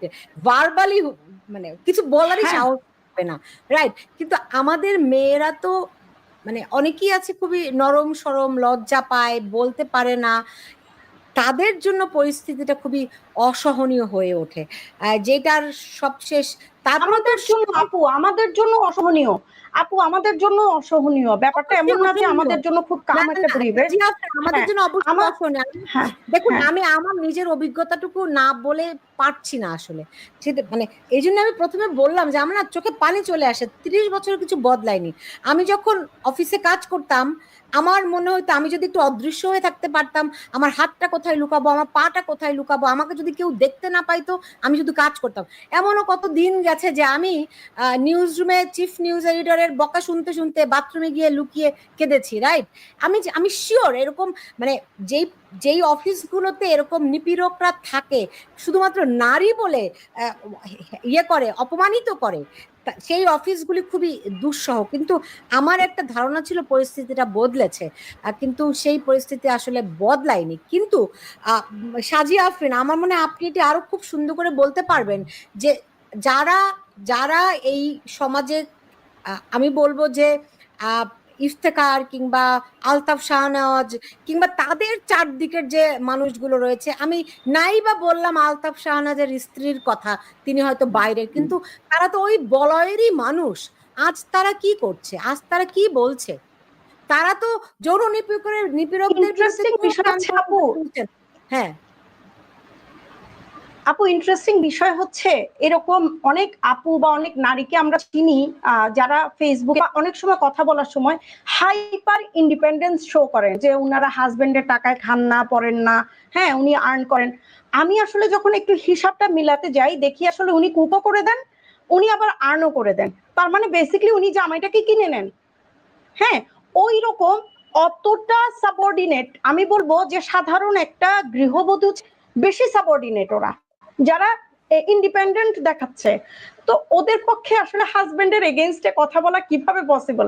আমি বলবো বরঞ্চ একটা সাধারণ গৃহিণী এর থেকে ভালো অপোজ করবে, বা এর থেকে বেশি হচ্ছে করবে আর কি, মানে অবজেকশন জানাতে পারবে, যেটা এই ধরনের নারীরা আসলে জানাইতে পারেন না। কারণ আমি যখন একটা স্ট্যাটাস লিখেছি, ওখানে চৈতি আপা লিখেছেন এর শাহনেওয়াজের আগেও এই ধরনের ঘটনা ঘটানোর একটা প্রবণতা ছিল। চৈতি আপা ওনার স্ত্রীকে জানান এবং ওনার স্ত্রী বলেছেন যে উনি বিষয়টা জানেন, ওনার হাজবেন্ডকে নাকি কি করা হচ্ছে, ওনার হাজবেন্ডকে নাকি ষড়যন্ত্রের শিকার করা হচ্ছে, ইত্যাদি ইত্যাদি। তো আমি আসলে পার্সোনালি মার্ক করে রেখেছি, এইসব নারীরা হইতেছে মানে সাধারণ যে নারী আছে তাদের থেকে বেশি সাবমিসিভ। কারণ সাধারণ যে নারী আছে ও শ্রম দিচ্ছে, টাকা খাচ্ছে, টাকা নিচ্ছে, আর এই আপুরা হচ্ছে আর্ন করে দিচ্ছেন, আবার বাসায় এসে কুক করেও দিচ্ছেন। হ্যাঁ হ্যাঁ, ইন্টারেস্টিং। এবং তারা আবার খুব বড় বড় নারীবাদীর কথা বলে, রাইট? সেটাই সেটাই আপু, হ্যাঁ সেটাই আপু। তো তো এই এই যে চক্র, এর চেয়ে বরং আমি যেটি বলেছি, এর চেয়ে বরং আমি তো জানি যে ও নিপীড়ক, ও এরকম ক্যারেক্টার, ও মানে যখন আপনি একটা মানুষকে জানবেন, তাকে ডিল করা অনেক সহজ, আর এই ধরনের মানুষকে ডিল করা অনেক হ্যাঁ কঠিন। অনেক সহজ। এই ধরনের মানুষদেরকে ডিল করতে গিয়ে আপনাদের কি কি মানে কি কি সংকটে, সমস্যায় পড়তে হয়? আমার ক্ষেত্রে আমার ক্ষেত্রে খুবই কম এরকম ঘটনা ঘটেছে, কিন্তু যখন ঘটেছে দেখা যায় যে আসলে মানে আমাকে সামান্য একটু চট দিয়েছে, আমি আসলে ওকে ছুরি মেরে দিয়েছি। মানে কথা বলার গুলো, আমার কথা বলার ভয়াবহতাটা এরকমই থাকে আর কি। হ্যাঁ, আমি মাঝে মাঝে ফেসবুকে লিখেছি যে সুন্দর লাগছে এই যে নর্মাল ফ্লার্টিং না, অনেকে মনে করে যে এই ফ্লার্টিং গুলা খুবই হচ্ছে অবজেকশন তোলা যায় না, বা এটা হচ্ছে নর্মাল। আমি ওইখানেই প্রশ্ন তুলি, তোমার ওইটা আমি বুঝলাম, তোমার পরের ইন্টেনশনটা কি ওইটা সবার সামনে বলো, সুন্দর বলার রিজন কি? হ্যাঁ, আমি সাধারণত যখন রিয়াক্ট করে ফেলি এবং খুব ইনসাল্ট করে ফেলি, ফলে দেখা যায় আমাকে খুব কম মানুষ অ্যাটাক করে। আবার এটার একটা মানে বিনিময়ও আমাদের শোধ করতে হয়, সেটা হচ্ছে আমাদের প্রফেশনাল লাইফ ওইভাবে অগ্রগতি পায় না যেভাবে অগ্রগতি পাওয়ার কথা ছিল। হুম হুম বুঝতে পেরেছি, আপু বুঝতে পেরেছি। অ্যাক্টিভিজম আমাদের কাছ থেকে অনেক কিছু কেড়ে নিয়েছে আপু। হ্যাঁ, অ্যাক্টিভিজম আমাদের কাছ থেকে অনেক কিছু কেড়ে নিয়েছে। অনেকে মনে করে যে অ্যাক্টিভিজম আমাদেরকে পাবলিসিটি দিয়েছে বা সেলিব্রিটি হুড দিয়েছে, বাট আসলে অ্যাক্টিভিজম আমাদের কাছ থেকে অনেক কিছু কেড়ে নিয়েছে। ধরেন আমি কোথাও সিভি পাঠাইছি, এই ওই ওই পোস্টার জন্য আমি একমাত্র পারফেক্ট পারসন, বাট আমি জানি ভেতরে কি কথা হয়েছে। বলে ওই মেয়েটা তো ফেমিনিস্ট, হ্যাঁ খারাপ খারাপ কথা লেখে ফেসবুকে, হ্যাঁ ওকে দেওয়া যাবে না ওটা। রাইট। এবং বলবো ওকে নিয়ন্ত্রণ করা, না না, সবচেয়ে বড় কথা হচ্ছে ওকে নিয়ন্ত্রণ করা যাবে না, যাবে না। সেটাই সেটাই। আমার মনে হয় আমরা দুজনে একটু বেশি কথা বলে ফেলছি। সজীব, তুষার, আমি শেষও করব, এই যে ক্ষমতার চক্রের মধ্যে আপনারা আটকা পড়ে গেছেন, এখান থেকে আপনাদের পরিত্রাণের উপায় কি দেখছেন? এই প্রতিষ্ঠান কি আর চলবে? আপু, একটা কথা আমরা আসলে এই প্রোগ্রামের শুরু থেকে বারবার মিস করে যাচ্ছি, যে অভিযুক্ত 6 জনের মধ্যে একজন আত্মহত্যা করেছেন এবং একজনকে ফায়ার করা হয়েছে। এটা কিন্তু বারবার বলা উচিত, বারবার বলা উচিত যে একজন অভিযোগকারী তার তদন্তের কোনো রিপোর্ট না পেয়ে, রিপোর্ট পাওয়ার আগে, তার তদন্তের কোনো সুরাহা হওয়ার আগে তারে আসলে তার ওই জায়গা থেকেই বের করে দিচ্ছে। সো এখন আসলে এখন কি তদন্ত হবে আর কি হবে, আমার মানে প্রথমত আমি আসলে বুঝে উঠতে পারছি না। এখানে বুঝতে অনেকে পেরেছি। এখন আমাদেরকে হেল্প করার জন্য এগিয়ে আসছেন। সো আমার মনে হয় খুব দ্রুত আমরা আমাদের উপর যে অন্যায় হয়েছে, আহ, যেটা স্বর্ণের সাথে হয়েছে সেটার সাথে যা যা করা প্রয়োজন, আমরা ইন পার্সন, আমরা প্রত্যেকেই এটার সাথে আমরা থাকবো। আহ, এবং তার ফ্যামিলি থেকে শুরু করে যেখানে যতটুকু সাপোর্ট দেওয়া যায়, আমরা ছোট মানুষরা যতটুকু সেই জায়গায় যাওয়া যায় আমরা যাবো। এবং এর বাইরে আমরা যে 3জনকে আমাদের এই থ্রুতে আপনার অফিস ডেকোরামের বিভিন্ন ফরম্যাট ধরায় আমাদেরকে আসলে এই চাকরিচ্যুত করা হয়েছে, এবং অভিযোগকারী একজনকে আহ তদন্ত চলাকালীন সময়ে, তদন্তের আগেই আপনার চাকরিচ্যুত করা হয়েছে। আমরা এই বিষয়টাতে একটু স্টেপ নিব, কিভাবে নিব কি নিব সেটা আমরা এখনো ডিসাইড করি নাই। একটু সবাই আমরা ফ্রাস্ট্রেটেড, কেউ কারোর সাথে কথা বলতে পারি নাই এখন পর্যন্ত। আমরা 3জন একসাথে আলাপ করার মতো পরিস্থিতি আমরা যাইতে পারি না। তো সবাই শুধু বলতেছে আপনারা 3জন একসাথে হন, একসাথে কথা বলেন। সো আমার মনে হয় যে এই আপু একটু আগে বললো, আপু, যে অ্যাক্টিভিজম আমাদের কাছ থেকে আসলে অনেক কিছু কেড়ে নিচ্ছে। অনেক কিছু কেড়ে নিচ্ছে মানে আপনি আমার যদি দেখেন, আমার তো আসলে চাকরিটাই কেড়ে নিচ্ছে এই মুহূর্তে। এই মুহূর্তে আমার ফ্যামিলি কিভাবে চলবে? মাসের 9 তারিখ এসে যদি বলে যে আপনার চাকরি নাই, আমার, উর্মির বা ইশতিয়াকের, আমাদের আমরা প্রত্যেকেই আমরা ইন্ডিপেন্ডেন্ট, আমাদের ফ্যামিলি আছে, আমার ওয়াইফ আছে বাসায়। সো আমরা এখন এই মুহূর্তে কিভাবে আসলে কি করব, কিছুই তো বুঝে উঠতে পারছি না। এর মধ্যে আমাদের সহকর্মী একজন, মানে শুধুমাত্র এই আত্মহত্যা যে দিনটা আমরা জানি, সেই দিনটা তো একটা, এর আগে আরো দুইবার দুইবার ওই স্বর্ণ হচ্ছে আপনার স্টেপ নিছে সুইসাইড করার। আহ, উনি ভাই আছে এখানে, উনি হচ্ছে ভালো বলতে পারবেন। যে ওই একবার হাত কাটা ট্রাই করছে, একবার হচ্ছে পিল বা কিছু একটা খেয়ে ফেলছে। সো আমরা মনে করি যে এইটার সর্বোচ্চ শাস্তি হওয়া উচিত। আপনার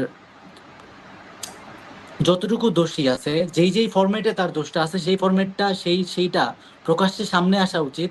এবং ভবিষ্যতে যাতে কোনো গণমাধ্যমে আমাদের মতো কোনো আহ, উম, মধ্যসারির যে আমরা স্টাফরা আছি, বা যে কোনো মানে কোনো বৈষম্য ছাড়া, ইভেন ইনক্লুডিং পিয়ন্স, এই আলতাফ শাহনাজ অফিসের টক্সিসিটি, একটু আগে আপনিই বলছিলেন যে আপনার হচ্ছে নিউজ এডিটর, আপনি কিভাবে হচ্ছে বকাবকি করতেন। সো এই যে বকাবকি করা অফিসের মধ্যে, আপনার হচ্ছে অ্যাগ্রেসিভনেস, আলতাফ শাহনাজ ওনার সামনে দাঁড়াইলে আপনি যারে জিজ্ঞেস করবেন প্রত্যেকে বলবে, ওনার সামনে গিয়ে দাঁড়ালে উনি হচ্ছে, আমি জাস্ট একটা মুখ দিয়ে একটা স্ল্যাং বের হয়ে আসছিল, জাস্ট বলে নাই। সো আপনার উনি জাস্ট এইরকম ভাবে কথাবার্তা শুরু করে, এরকম চিৎকার করে করে কথা বলে। ইভেন আমার সামনে একজন গণমাধ্যম কর্মী, প্রথম আলোর সাবেক একজন মাল্টিমিডিয়ার একজন একজন আপনার মোটামুটি ভালো পজিশন আছেন আপা, উনি ছিলেন, এবং আমাদের অফিসের একজন সিনিয়র স্টাফ, এবং আরো 2-1 জন মানুষ ছিলেন সামনে।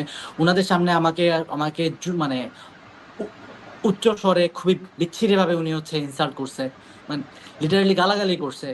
সো এইরকম যে টক্সিসিটি গুলা অফিস গুলা থেকে, আমরা আসলে মনে করি যে প্রত্যেকটা মিডিয়া হাউস সংস্কার হওয়া উচিত। এই যে সংস্কারের কথা আমরা বলতেছি, আমরা মিডিয়া হাউস থেকে নিউজ করতেছি সংস্কার সংস্কার সংস্কার, জুলাই সনদ, ও এই ওই। অথচ আমরা যেই পরিমাণ সমস্যার মধ্যে আছি এখন পর্যন্ত, মিড লেভেলের যেই পরিমাণ নিউজ হাউসগুলার আপনার তার ওয়ার্কাররা 2 মাস 3 মাস 4 মাস 5 মাসের বেতন পায় না, এরকম অবস্থার মধ্যে আছে। আপনি একজন নারী হিসেবে আপনি কথা বলতে পারতেছেন, আপনি আপনার কষ্টগুলো, আপনি যখন কষ্ট পাচ্ছেন, আপনার একটা নারী কলিগরে, ফিমেল কলিগরে আপনি কি বলতে পারতেছেন যে আপু আমার সাথে এরকম ঘটনা হয়েছে, আমি অফিসের বসের বিরুদ্ধে কথা বলতে পারতেছেন। কিন্তু আমি যে একটা পুরুষ, আমি যে ধরেন আমি যদি গিয়া কান্না করতে করতে কাউরে বলি, মানে সে উঠা আমার যে রিপ্লাইটা দিবে, সেটা আমি মনে করি যে আমার থেকে ভালো আপনি জানেন। মিডিয়া হাউসগুলোতে মানুষ কেমন থাকে আপনি জানেন, সবাই প্রোগ্রেসিভ হয় না, বিভিন্ন সেন্টিমেন্টের মানুষ থাকে। মিডিয়া হাউস বাদ দিলাম, একটা পুরুষ হিসেবে স্বর্ণময়ী তো আত্মহত্যা করে বলে দিয়ে গেছে যে সে আসলে পুরো সমস্যায় ছিল। আমি আসলে কিভাবে দেখাবো যে আমি সমস্যায় আছি এই মুহূর্তে? আমার তো দেখানোর তো কোনো উপায় নাই। আমি আপনার সামনে এসে কান্নাটা যে করবো, কান্না করলে আমার ব্যাটাগিরিটা চলে যাবে। আমি এই সোসাইটির, এই মিডিয়া কালচারের ব্যাটাগিরি, এই মিডিয়া কালচারের যে আপনার ওয়ার্ক প্লেস ফেসিজম, এইসবের শিকার। আমার মনে করি যে আমি এবং আমার বাকি যারা কলিগ আছে এবং মিডিয়াতে যারাই আছে এই মুহূর্তে, আমি মনে করি যে যেই জায়গাতেই যারা যারা হচ্ছে মিডিয়া মিডিয়া রিলেটেড কাজে ওয়ার্ক সেক্টরে এই রিলেভেন্ট জায়গাতে যারা যেই সময় প্রবলেমে পড়ছিল, সবার আসলে এই মুহূর্তে যেহেতু আমরা এটলিস্ট আমরা যারা প্রবলেমে আছি আমরা ভোকাল হয়েছি, আমরা কথা বলতেছি, কথা ভাঙা ভাবে বলতেছি, তাও আমরা কথা বলে যাচ্ছি। সো আমার মনে হয় যে আরো যারা প্রবলেমে আছে, সাজিয়া আপুদের মতো মানুষরা, আরো যারা আছে, নারীরা, পুরুষরা, আপনার ট্রান্সরা, যারা যেখানে আছে, প্রত্যেকের আমার মনে হয় যে একসাথে হওয়া উচিত, এটলিস্ট একটা জায়গাতে কথা বলা উচিত যে আমার মিডিয়া হাউস কেন হচ্ছে আসলে আমার জন্য কাজের উপযোগী হবে না। আমার মিডিয়া অলরেডি বাংলাদেশের লোতে বলা আছে যে একটা মিডিয়া হাউসে এত পার্সেন্ট নারী থাকবে, এত পার্সেন্ট পুরুষ থাকবে, ওইটা কি ফুলফিল হচ্ছে কিনা। মিডিয়া হাউসে ওই সেন্সিটিভ জার্নালিজমের জন্য আমরা আলাদা করে ওয়ার্কশপ গুলো করাচ্ছি কিনা, আমরা ওই যে যেটা আমরা রিপোর্ট গুলা পাঠাই বর্ডার্স উইদাউট কি বলে রিপোর্টার্স উইদাউট বর্ডার্স, বা এই যে আপনার বিভিন্ন জায়গাতে আমরা যে রিপোর্টগুলো দেখি বাংলাদেশের নিউজগুলো নামে, আমরা কি আসলে ঠিকঠাক মতো পড়ি কিনা, কোন কোন জায়গাতে আমাদের ফল্টগুলো আছে, এই জায়গাগুলো আমরা আইডেন্টিফাই করি কিনা। আমার মনে হয় যে ঢাকা স্ট্রিম জাস্ট শুদ্ধভাবে মেইন স্ট্রিমে উঠে আসতে যাচ্ছে এমন একটা মিডিয়ার হাউসের প্রবলেম হওয়ার পরে আমরা যেহেতু এটলিস্ট 2 থেকে 3 জন মানুষ ভোকাল হয়েছে, সো আমার মনে হয় যে বাকি যারা যেই হাউসেই থাক ওই হাউস থেকে তারা যদি আসলে ভোকাল হয়, তারা যদি আমাদের পাশে এসে দাঁড়ায়, আমার মনে হয় যে আমাদেরও সাহস বাড়বে। এবং সামনে থেকে আলতাফ শাহনেওয়াজ কেন, বাংলাদেশে কোনো মিডিয়া মাফিয়া বলেন বা যেই বলেন, কেউ আসলে সাহস পাবে না। আমরা এতটুকু ভরসা রাখি নতুন বাংলাদেশ, যে বাংলাদেশ জুলাইয়ের পরে আমরা পাইছি, এই বাংলাদেশে আসলে ওই মিনমিন করে কথা বলার আসলে ওই টাইমটা আর নাই এখানে এখন আসলে। আপনাদের কি মনে হয় মিনমিন করে কথা বলার টাইম নাই বলতেছেন? আপনারা যদি আগে মিনমিন করতেন, এখন কি ওই মিনমিনটুকু করতে পারেন বলে মনে করেন? আমার মনে হয় যে মিনমিনটুকু করতে পারি, কিন্তু আমার যেটা মনে হয় যে মিনমিনটুকু করতে পারার মধ্যে আমাদের, আমি তো দেখি না মিনমিনটুকু করতে পারেন। আমাকে একটু বলেন, আশ্বস্ত করেন আপনারা যে আসলে আপনারা মিনমিনটুকু অন্তত করতে পারেন। আপু মিনমিনটুকু করতে পারি, যে মিনমিনটুকু করার ফলে মিনমিন না, আমি আসলে লাউড হওয়ার ফলে আমার আসলে আজকের ফায়ারটা। আপনি আজকে আসলে আপনার সামনে আমার তাহলে তো আপনি মিনমিন করতে পারেন না। আমি কিন্তু অফিস করতাম। মিনমিন করতে গেলে মানে লাউড না, আপনারা একজন সহকর্মীকে হারিয়েছেন একটু মিনমিন করার কারণে। তো তাইলে আপনাদের আর কিসের স্বাধীনতা, কিসের নতুন বাংলাদেশে? অনিরুদ্ধ রনি যদি একটু বলতেন যে আপনাদের কি স্বাধীনতা ন্যূনতম কিছু আছে? অনিরুদ্ধ রনি, আপনি একদমই রাইট জায়গাতে আমাকে আটকাইছেন, এবং আমি আসলে এখানে বারবার আটকাইতে চাই যে এই মিনমিন করার জায়গাটাতে কেন আমাদের থাকতে হবে, কেন আমরা এই পরিমাণ ভয়টার মধ্যে থাকবো, কেন আমরা আসলে এই যে অফিসে, মানে প্রত্যেকটা মিডিয়া হাউসে দেখবেন আলতাফ শাহনেওয়াজরে কিভাবে আসলে যে বলা হইলো, প্রথম যে অভিযোগটা ওঠার পরে কি বললো যে অভিযোগের প্রেক্ষিতে তারে নিউজ রুম থেকে সরানো হয়েছে। আপনি কি ঢাকা স্ট্রিমের অফিসে আসছেন আপু? না। বা আপনি বাংলাদেশের মোটামুটি নতুন উঠছে ধরেন এরকম মিডিয়া হাউসগুলো তো আপনি গেছেন, নিউজ রুমের সাইজটা আপনি আমাকে বলতে পারেন যে কতজন মানুষ বসতে পারে? না, আমি কাজ করেছি ডেইলি স্টারে, এনটিভিতে, আমি অনেক বড় বড় হাউসে কাজ করেছি। হ্যাঁ, সহজ করে ফেলি। সো একটা মানে আমাদের স্ট্রিমে হয়তো নিউজ রুমের মধ্যে 40 থেকে 50 জন মানুষ বসতে পারবে, এরকম একটা জায়গা। সো এই নিউজ রুম থেকে তারা সরানো হয়েছে, এবং সরায় তারা কই দেওয়া হয়েছে, প্রথমে দেওয়া হয়েছে সিইও, যিনি মানে ইফতেখার মাহমুদ আমাদের সম্পাদক, এবং সিইওর পাশের রুম দেওয়া হয়েছে আলতাফ শাহনেওয়াজকে। আপনি বুঝতে পারতেছেন আমার কথা আপু? আমি শোনা যাচ্ছে? আমি ক্লিয়ার? একদম ক্লিয়ার। প্রথমে সিইওর পাশের রুমটা কেন বলতেছে এত জোর করে, আপনি এটা মনে হয় আপনি বুঝতে পারছেন আশা করি, যে সিইওর পাশের রুমটা তারা দেওয়া হয়েছে, এবং ওই রুম থেকে নিউজ রুম আরো স্পষ্ট দেখা যায়, এবং ওই রুম থেকে তার চেহারাটা স্পষ্ট করে, যে স্বর্ণময়ী যে জায়গাটাতে বসতো ওইখান থেকে বরাবর দেখা যায়। সো আপনি বোঝেন যে একটা যার নামে আমি অভিযোগ করলাম, অভিযোগ করার পরে সেই মানুষটাকে আমি প্রত্যেকদিন আমার চোখের সামনে দেখতেছি, এবং সেই মানুষটা চিৎকার করে আরেকজন সহকর্মীকে গালি দিচ্ছে, বকা দিচ্ছে, সেটা আমি দেখতেছি। দেখার পরে আমার কলেজে আসলে কত বড় থাকবে। এবং প্রত্যেকটা মিডিয়া হাউস, মিডিয়া মাফিয়া আমরা বলি, আমি আসলে কথা বলতেছি সকাল পর্যন্ত আমি থাকবো কিনা আমি তাও জানি না, এবং এই তাদের পেছনে অনেক বড় ব্যাকআপ থাকে, কিন্তু তারা যে জিনিসটা নিয়ে যায়, যে জিনিসটা নিয়ে এই যে মার্কেটটা করে, সেই জিনিসটা হলো আমাদের মতো মানুষদের পটেনশিয়াল। আমাদের মতো মানুষরা যদি লিখি তাহলে তাদের এগুলো চলবে। আমার মনে হয় কালকে যদি ঢাকা স্ট্রিমের যে 26 জন, মানে এই যে 26 জন সাইন করলো আপু, এই 26 জন সাইন করলো, আমি একটু আগে বলছিলাম যে পরীক্ষামূলকভাবে শুধুমাত্র আমাকে, আমার সহকর্মী যে অভিযোগকারিনী উনাকে এবং আরেকজন সহকর্মীকে হচ্ছে টার্মিনেট করা হয়েছে, এবং এইখানে এই লিস্টটা আরো বড় হবে। এই লিস্টে একজন একজন করে আমি আপনার অফলাইনে নাম বলে দিতে পারবো যে এই মানুষগুলোকে আজকে নাও কালকে এই সেম টার্মিনেশনে আনবে, এবং আলতাফ সানেহা যে এখান থেকে সরানো পসিবল হবে না কোনোভাবে। সো আপনার এইখানে আমি হচ্ছে আপনার টার্মিনেশনের জায়গাটা, এই যে 26 জন লোক কালকে কথা বলবে, আপনি যে বললেন মিনমিন, এই 26 জন লোক যদি আজকে মানে কালকে তার চাকরি হারানোর পরে কথা না বইলা তারা যদি আজকে যদি কথা বলা স্টার্ট করে, তাহলে কিন্তু কালকে স্ট্রিমের এই প্রবলেমটা থাকবে না। কিন্তু আসলে কি এটা পসিবল? এটা কি আমি নিজেই কি করতে পারতাম যদি হচ্ছে আমি আসলে আমার তো আমার মানে আমারে বলে আমার মাথার আসলে একটু মানে আমি একটু এগ্রেসিভ, একটু কথা বলে ফেলি।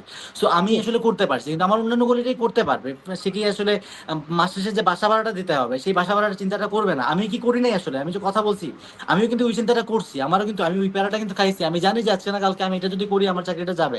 আমার ইমিডিয়েট বস আমাকে বলছে একদিন এই আলতাফ শাহনাজের সাথে একদিন আমার বাকবিতণ্ডা হচ্ছিল, ওই টাইমটাতে আমাকে উনি এসে বলছে যদি তুমি চাকরি বাঁচাইতে চাও তাহলে এই মানে আজকের দিনে আলতাফ শাহনাজের সামনে আইসো না। উনি কত বড় মাফিয়া আপনি চিন্তা করেন, যে আমার যদি চাকরি বাঁচাইতে হয় ওই ইনস্ট্যান্ট ওই দিনের মধ্যে আমি যাতে ওনার সামনে না আসি। তারপরে আমি ভয়ে ওই দিন হচ্ছে আমি ওই একটা কাজ করার কথা ছিল না, আমি ওই কাজটা আমি হচ্ছে ওই দিন এক্সট্রা কাজটা আমি হচ্ছে ওই দিন করে দিয়েছি। তো আমার তো সমস্যা আছে আপা, আমার তো হচ্ছে পেট খালি, আমার তো খাইতে হবে দিন শেষে আমি যদি না খাইতে পারি আমার তো এই যে আমার যে পটেনশিয়াল, আমার ক্রিয়েটিভিটি, এইসব আসলে বেরোবে না। আমি যদি সুস্থ না থাকি আমার আসলে দৌড়ে জি, আমি মাল্টিমিডিয়ার জন্য দুইটা আমি হচ্ছে ইনভেস্টিগেট করে ফেলতে পারবো না। এবং এখনো যারা আছে আমি চিনি প্রত্যেকের ফ্যামিলি আছে, এবং বড় বড় ফ্যামিলি আছে, মানে এক একজনের ফ্যামিলিতে 4 জন 5 জন 6 জন 7 জন আমি মানুষ। বুঝছি সজীব এই তুষার, আপনার মানুষগুলো আসলে অনেক কেমনে? কথা জমে আছে, আপনারা বলতে পারেন না, আমি বুঝতে পারছি, কিন্তু আমার সময়টা অনেক সীমিত, ওর হ্যাঁ, মধ্যে হ্যাঁ। সময় কেটে গেছে। আমি যদি একটু সাজিয়া আফরিনকে জিজ্ঞেস করি, এই যে নতুন বাংলাদেশে আপনারা গণমাধ্যমে নতুন কি স্বাধীনতাটি পেলেন? আমি আসলে কোনো চেঞ্জই খেয়াল করতেছি না। আমার কাছে মনে হচ্ছে আগের থেকে অনেক খারাপ অবস্থায় আছি আমরা এখন। আগেই ভালো ছিলাম। কারণ গণমাধ্যমে এর মধ্যে অনেকের আগেই না, ওটাও বলছি না। আমার কথা হচ্ছে যেটা সত্যি 5 তারিখের পরে 6 তারিখ থেকে যে ঘটনাগুলো ঘটছে একটার পর একটা, আপনারা কি জানেন ঢাকায় কতগুলো বড় বড় প্রতিষ্ঠানের যেগুলো মিডিয়া হাউস, ওখান থেকে শুধু জুলাইয়ের পরে শুধুমাত্র নারী নারী জার্নালিস্টদেরকে হচ্ছে ছাঁটাই করা হয়েছে। প্রথম আলো, তারপর আচ্ছা থাক, সব কথা বলতে চাচ্ছি না আমি এখন। বলেন হ্যাঁ, বলেন তো বলেন। এটা হচ্ছে না, আমরা তো বাংলাদেশে থাকি আপু, তো আমাদেরকে বুঝে শুনে বলতে হবে। তো এগুলো হচ্ছে জুলাইয়ের উপহার পেয়েছে মেয়েরা। হ্যাঁ, জুলাইয়ে শুধু এরকম উপহার হয়েছে তা না, আমি গার্মেন্টস কর্মী বা গার্মেন্টস ভেঙে যাওয়ার কারণে যে অনেকগুলো মেয়ের চাকরি চলে গেছে এটার কথা বলছি না, চুপি চুপি চুপি অনেক মেয়েদের চাকরি চলে যাচ্ছে। হ্যাঁ, এগুলো হচ্ছে নতুন জুলাইয়ের পাওয়া আমাদের অধিকার আর কি। আর আরেকটা জিনিস অ্যাক্টিভিস্ট হিসেবে আমি বলবো, আমরা যখন আগে লিখতাম, হ্যাঁ আমরা যখন আগে লিখতাম ওই লেখাটার একটা প্রক্রিয়া আমরা খেয়াল করতাম, যে গভর্নমেন্ট অফিসিয়াল বা একটা ডিসিশন নিয়েছে বা কিছু একটা হয়েছে, যে আমরা লিখছি ওইটার একটা রিয়াকশন এসছে। ধরেন আমরা টাকলা মুরাদকে নিয়ে লিখছি, টাকলা মুরাদ গন, ঠিক আছে, বাট এখন আমাদেরকে পুছার বা পাত্তা দেওয়ার কেউ নাই বেসিক্যালি। হ্যাঁ, তারপরও পাগল ছাগল যেরকম লেখে ওরকম লিখে যাচ্ছি আমরা। হ্যাঁ, এগুলো হচ্ছে জুলাই ইফেক্ট আর কি। হ্যাঁ, এখন যদি একেবারে নিরপেক্ষ হয়েও আমি বর্ণনা করি, তারপরেও জুলাই পার্টি আমাদেরকে ডাক দেয় যে আমরা আগে ভালো ছিলাম দলের আর কি, অথচ আমাদের ওই সরকারের কোনো মানুষের সাথেও কোনো অ্যাফিলিয়েশন নাই, আবার এখন যারা আছে তাদের সাথেও কোনো অ্যাফিলিয়েশন নাই। আমরা হচ্ছি নর্মাল মানুষ, এবং নর্মাল জায়গা থেকে শুধু আগের অবস্থা আর এখনের অবস্থাটা কম্পেয়ার করে কথা বলছি। একদম স্পষ্ট আমার কাছে, একদমই স্পষ্ট, কারণ যাই এখন যে কথাই বলবেন আপনাকে ফ্যাসিস্টের দোসর তকমা দিয়ে আপনাকে ডাউন করে দিবে, আপনার মুখ বন্ধ করে দিবে। আমি তো এটাই দেখছি এত দূরে থেকে। অনিরুদ্ধ, রনি, আপনার অভিজ্ঞতাটা যদি একটু একটু বলতেন যে নতুন বাংলাদেশে কত বড় স্বাধীনতার ডিম আপনারা পেলেন? আমার কাছে কোনো কিছুই নতুন নয়। বাংলাদেশটা আমার জন্ম এই দেশে, আমি এই দেশটাকে ওন করি। ক্ষমতার ভর কেন্দ্র কে থাকলো, কে এলো, কে গেল, তাতে আমার কিচ্ছু যায় আসে না। আমি আমার মানবাধিকার যেগুলো আছে, আমার মৌলিক অধিকার যেগুলো আছে, সেগুলো হয়তো আমার পূর্বপুরুষও পায় নাই পরিপূর্ণভাবে, আমি পাচ্ছি না। এমনকি আমার পরবর্তী যে প্রজন্ম তারাও পাবে কিনা সন্দেহ। কারণ আমরা জাতি হিসেবে আমরা একটা অকৃতজ্ঞ জাতি। আমরা পরিবর্তন চাই, সবাই আমরা পরিবর্তন চাই, কিন্তু আমরা কেউ পরিবর্তন করতে পারি না। কারণ আমাদের মননে মগজে আমরা খুবই কুপমণ্ডুক একটা মানসিকতা আমরা লালন করি এবং ধারণ করি। আপনি যেটা বলছিলেন স্বাধীনতা, স্বাধীনতা একটা আপেক্ষিক বিষয়। আর পরিবর্তন চেয়ারটা একই আছে। আগে হয়তো একজন ওই চেয়ারে বসে সুবিধা নিয়েছে, আর একজন পথে পথে ঘুরে বেরিয়েছে। আজকের পরিবর্তনটা হয়েছে কি, যে আগে পথে পথে ঘুরতো সে চেয়ারে বসে আছে, আর যে চেয়ারে বসে ছিল সে এখন পথে আছে। জাস্ট ক্ষমতার পালাবদল হয়েছে, কিন্তু পরিস্থিতির কোনো পরিবর্তন হয়নি। এবং আমাদের বাঙালির যে চরিত্র, আমি বাংলা সাহিত্যের ছাত্র যেহেতু, আমরা অনেক কিছু অন্তত 100 বছর আগের ইতিহাসে যদি দেখি, আমরা যেটা পড়ে এসেছি সেইটা 100 বছর আগের বাঙালি এবং আজকের বাঙালির মধ্যে মননের মানসিকতায় কোনো পরিবর্তন হয়েছে বলে আমার মনে হয় না। জি, কারণ সবাই আমরা আমি শেষ করব। সুবিধাবাদী। জি, আমি শেষ করব সাজিয়া আফরিন আপনার কাছ থেকে, যে স্বর্ণময়ীর জন্য যারা দায়ী, যারা অভিযুক্ত, যারা অপরাধী, তাদের জন্য কি রকম সাজা, কি শাস্তি আপনি দাবি করেন?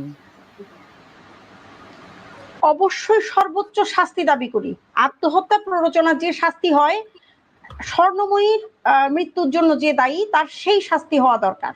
এবং প্রতিষ্ঠানটাকেও দায়ী করা দরকার যে যৌন নিপীড়নে যে হাইকোর্টের নীতিমালা আছে ওরা সেটা ফলো করে নাই, এবং মেয়েটাকে আরো বেশি আইসোলেট করতে চাওয়া হয়েছে। প্রতিষ্ঠানটার বিরুদ্ধেও ব্যবস্থা নেওয়া উচিত। জি, বুঝতে পেরেছি। আমরাও ন্যায় বিচারই কামনা করি এবং আর কোনো প্রাণ যেন এভাবে ঝরে না যায় সেই প্রত্যাশাও রাখছি। সজীব, তুষার, সৈয়দা সাজিয়া আফরিন এবং অনিরুদ্ধ রনি, আপনাদের তিনজনকে অনেক ধন্যবাদ জানাচ্ছি আমার সঙ্গে যুক্ত হওয়ার জন্য। বিশেষ করে অনিরুদ্ধ রনি, আপনার পরিবারের প্রতি আমি জানাচ্ছি গভীর সমবেদনা। আপনারা ভালো থাকুন। আর অনিরুদ্ধ রনি, আপনারা এই শোক কাটিয়ে উঠে আইনি লড়াই করবেন এবং যারা ঘাতক তাদের সর্বোচ্চ বিচারের জন্য আপনারা প্রচেষ্টা চালাবেন, সেই প্রত্যাশা রাখছি। আপনারা ভালো থাকুন।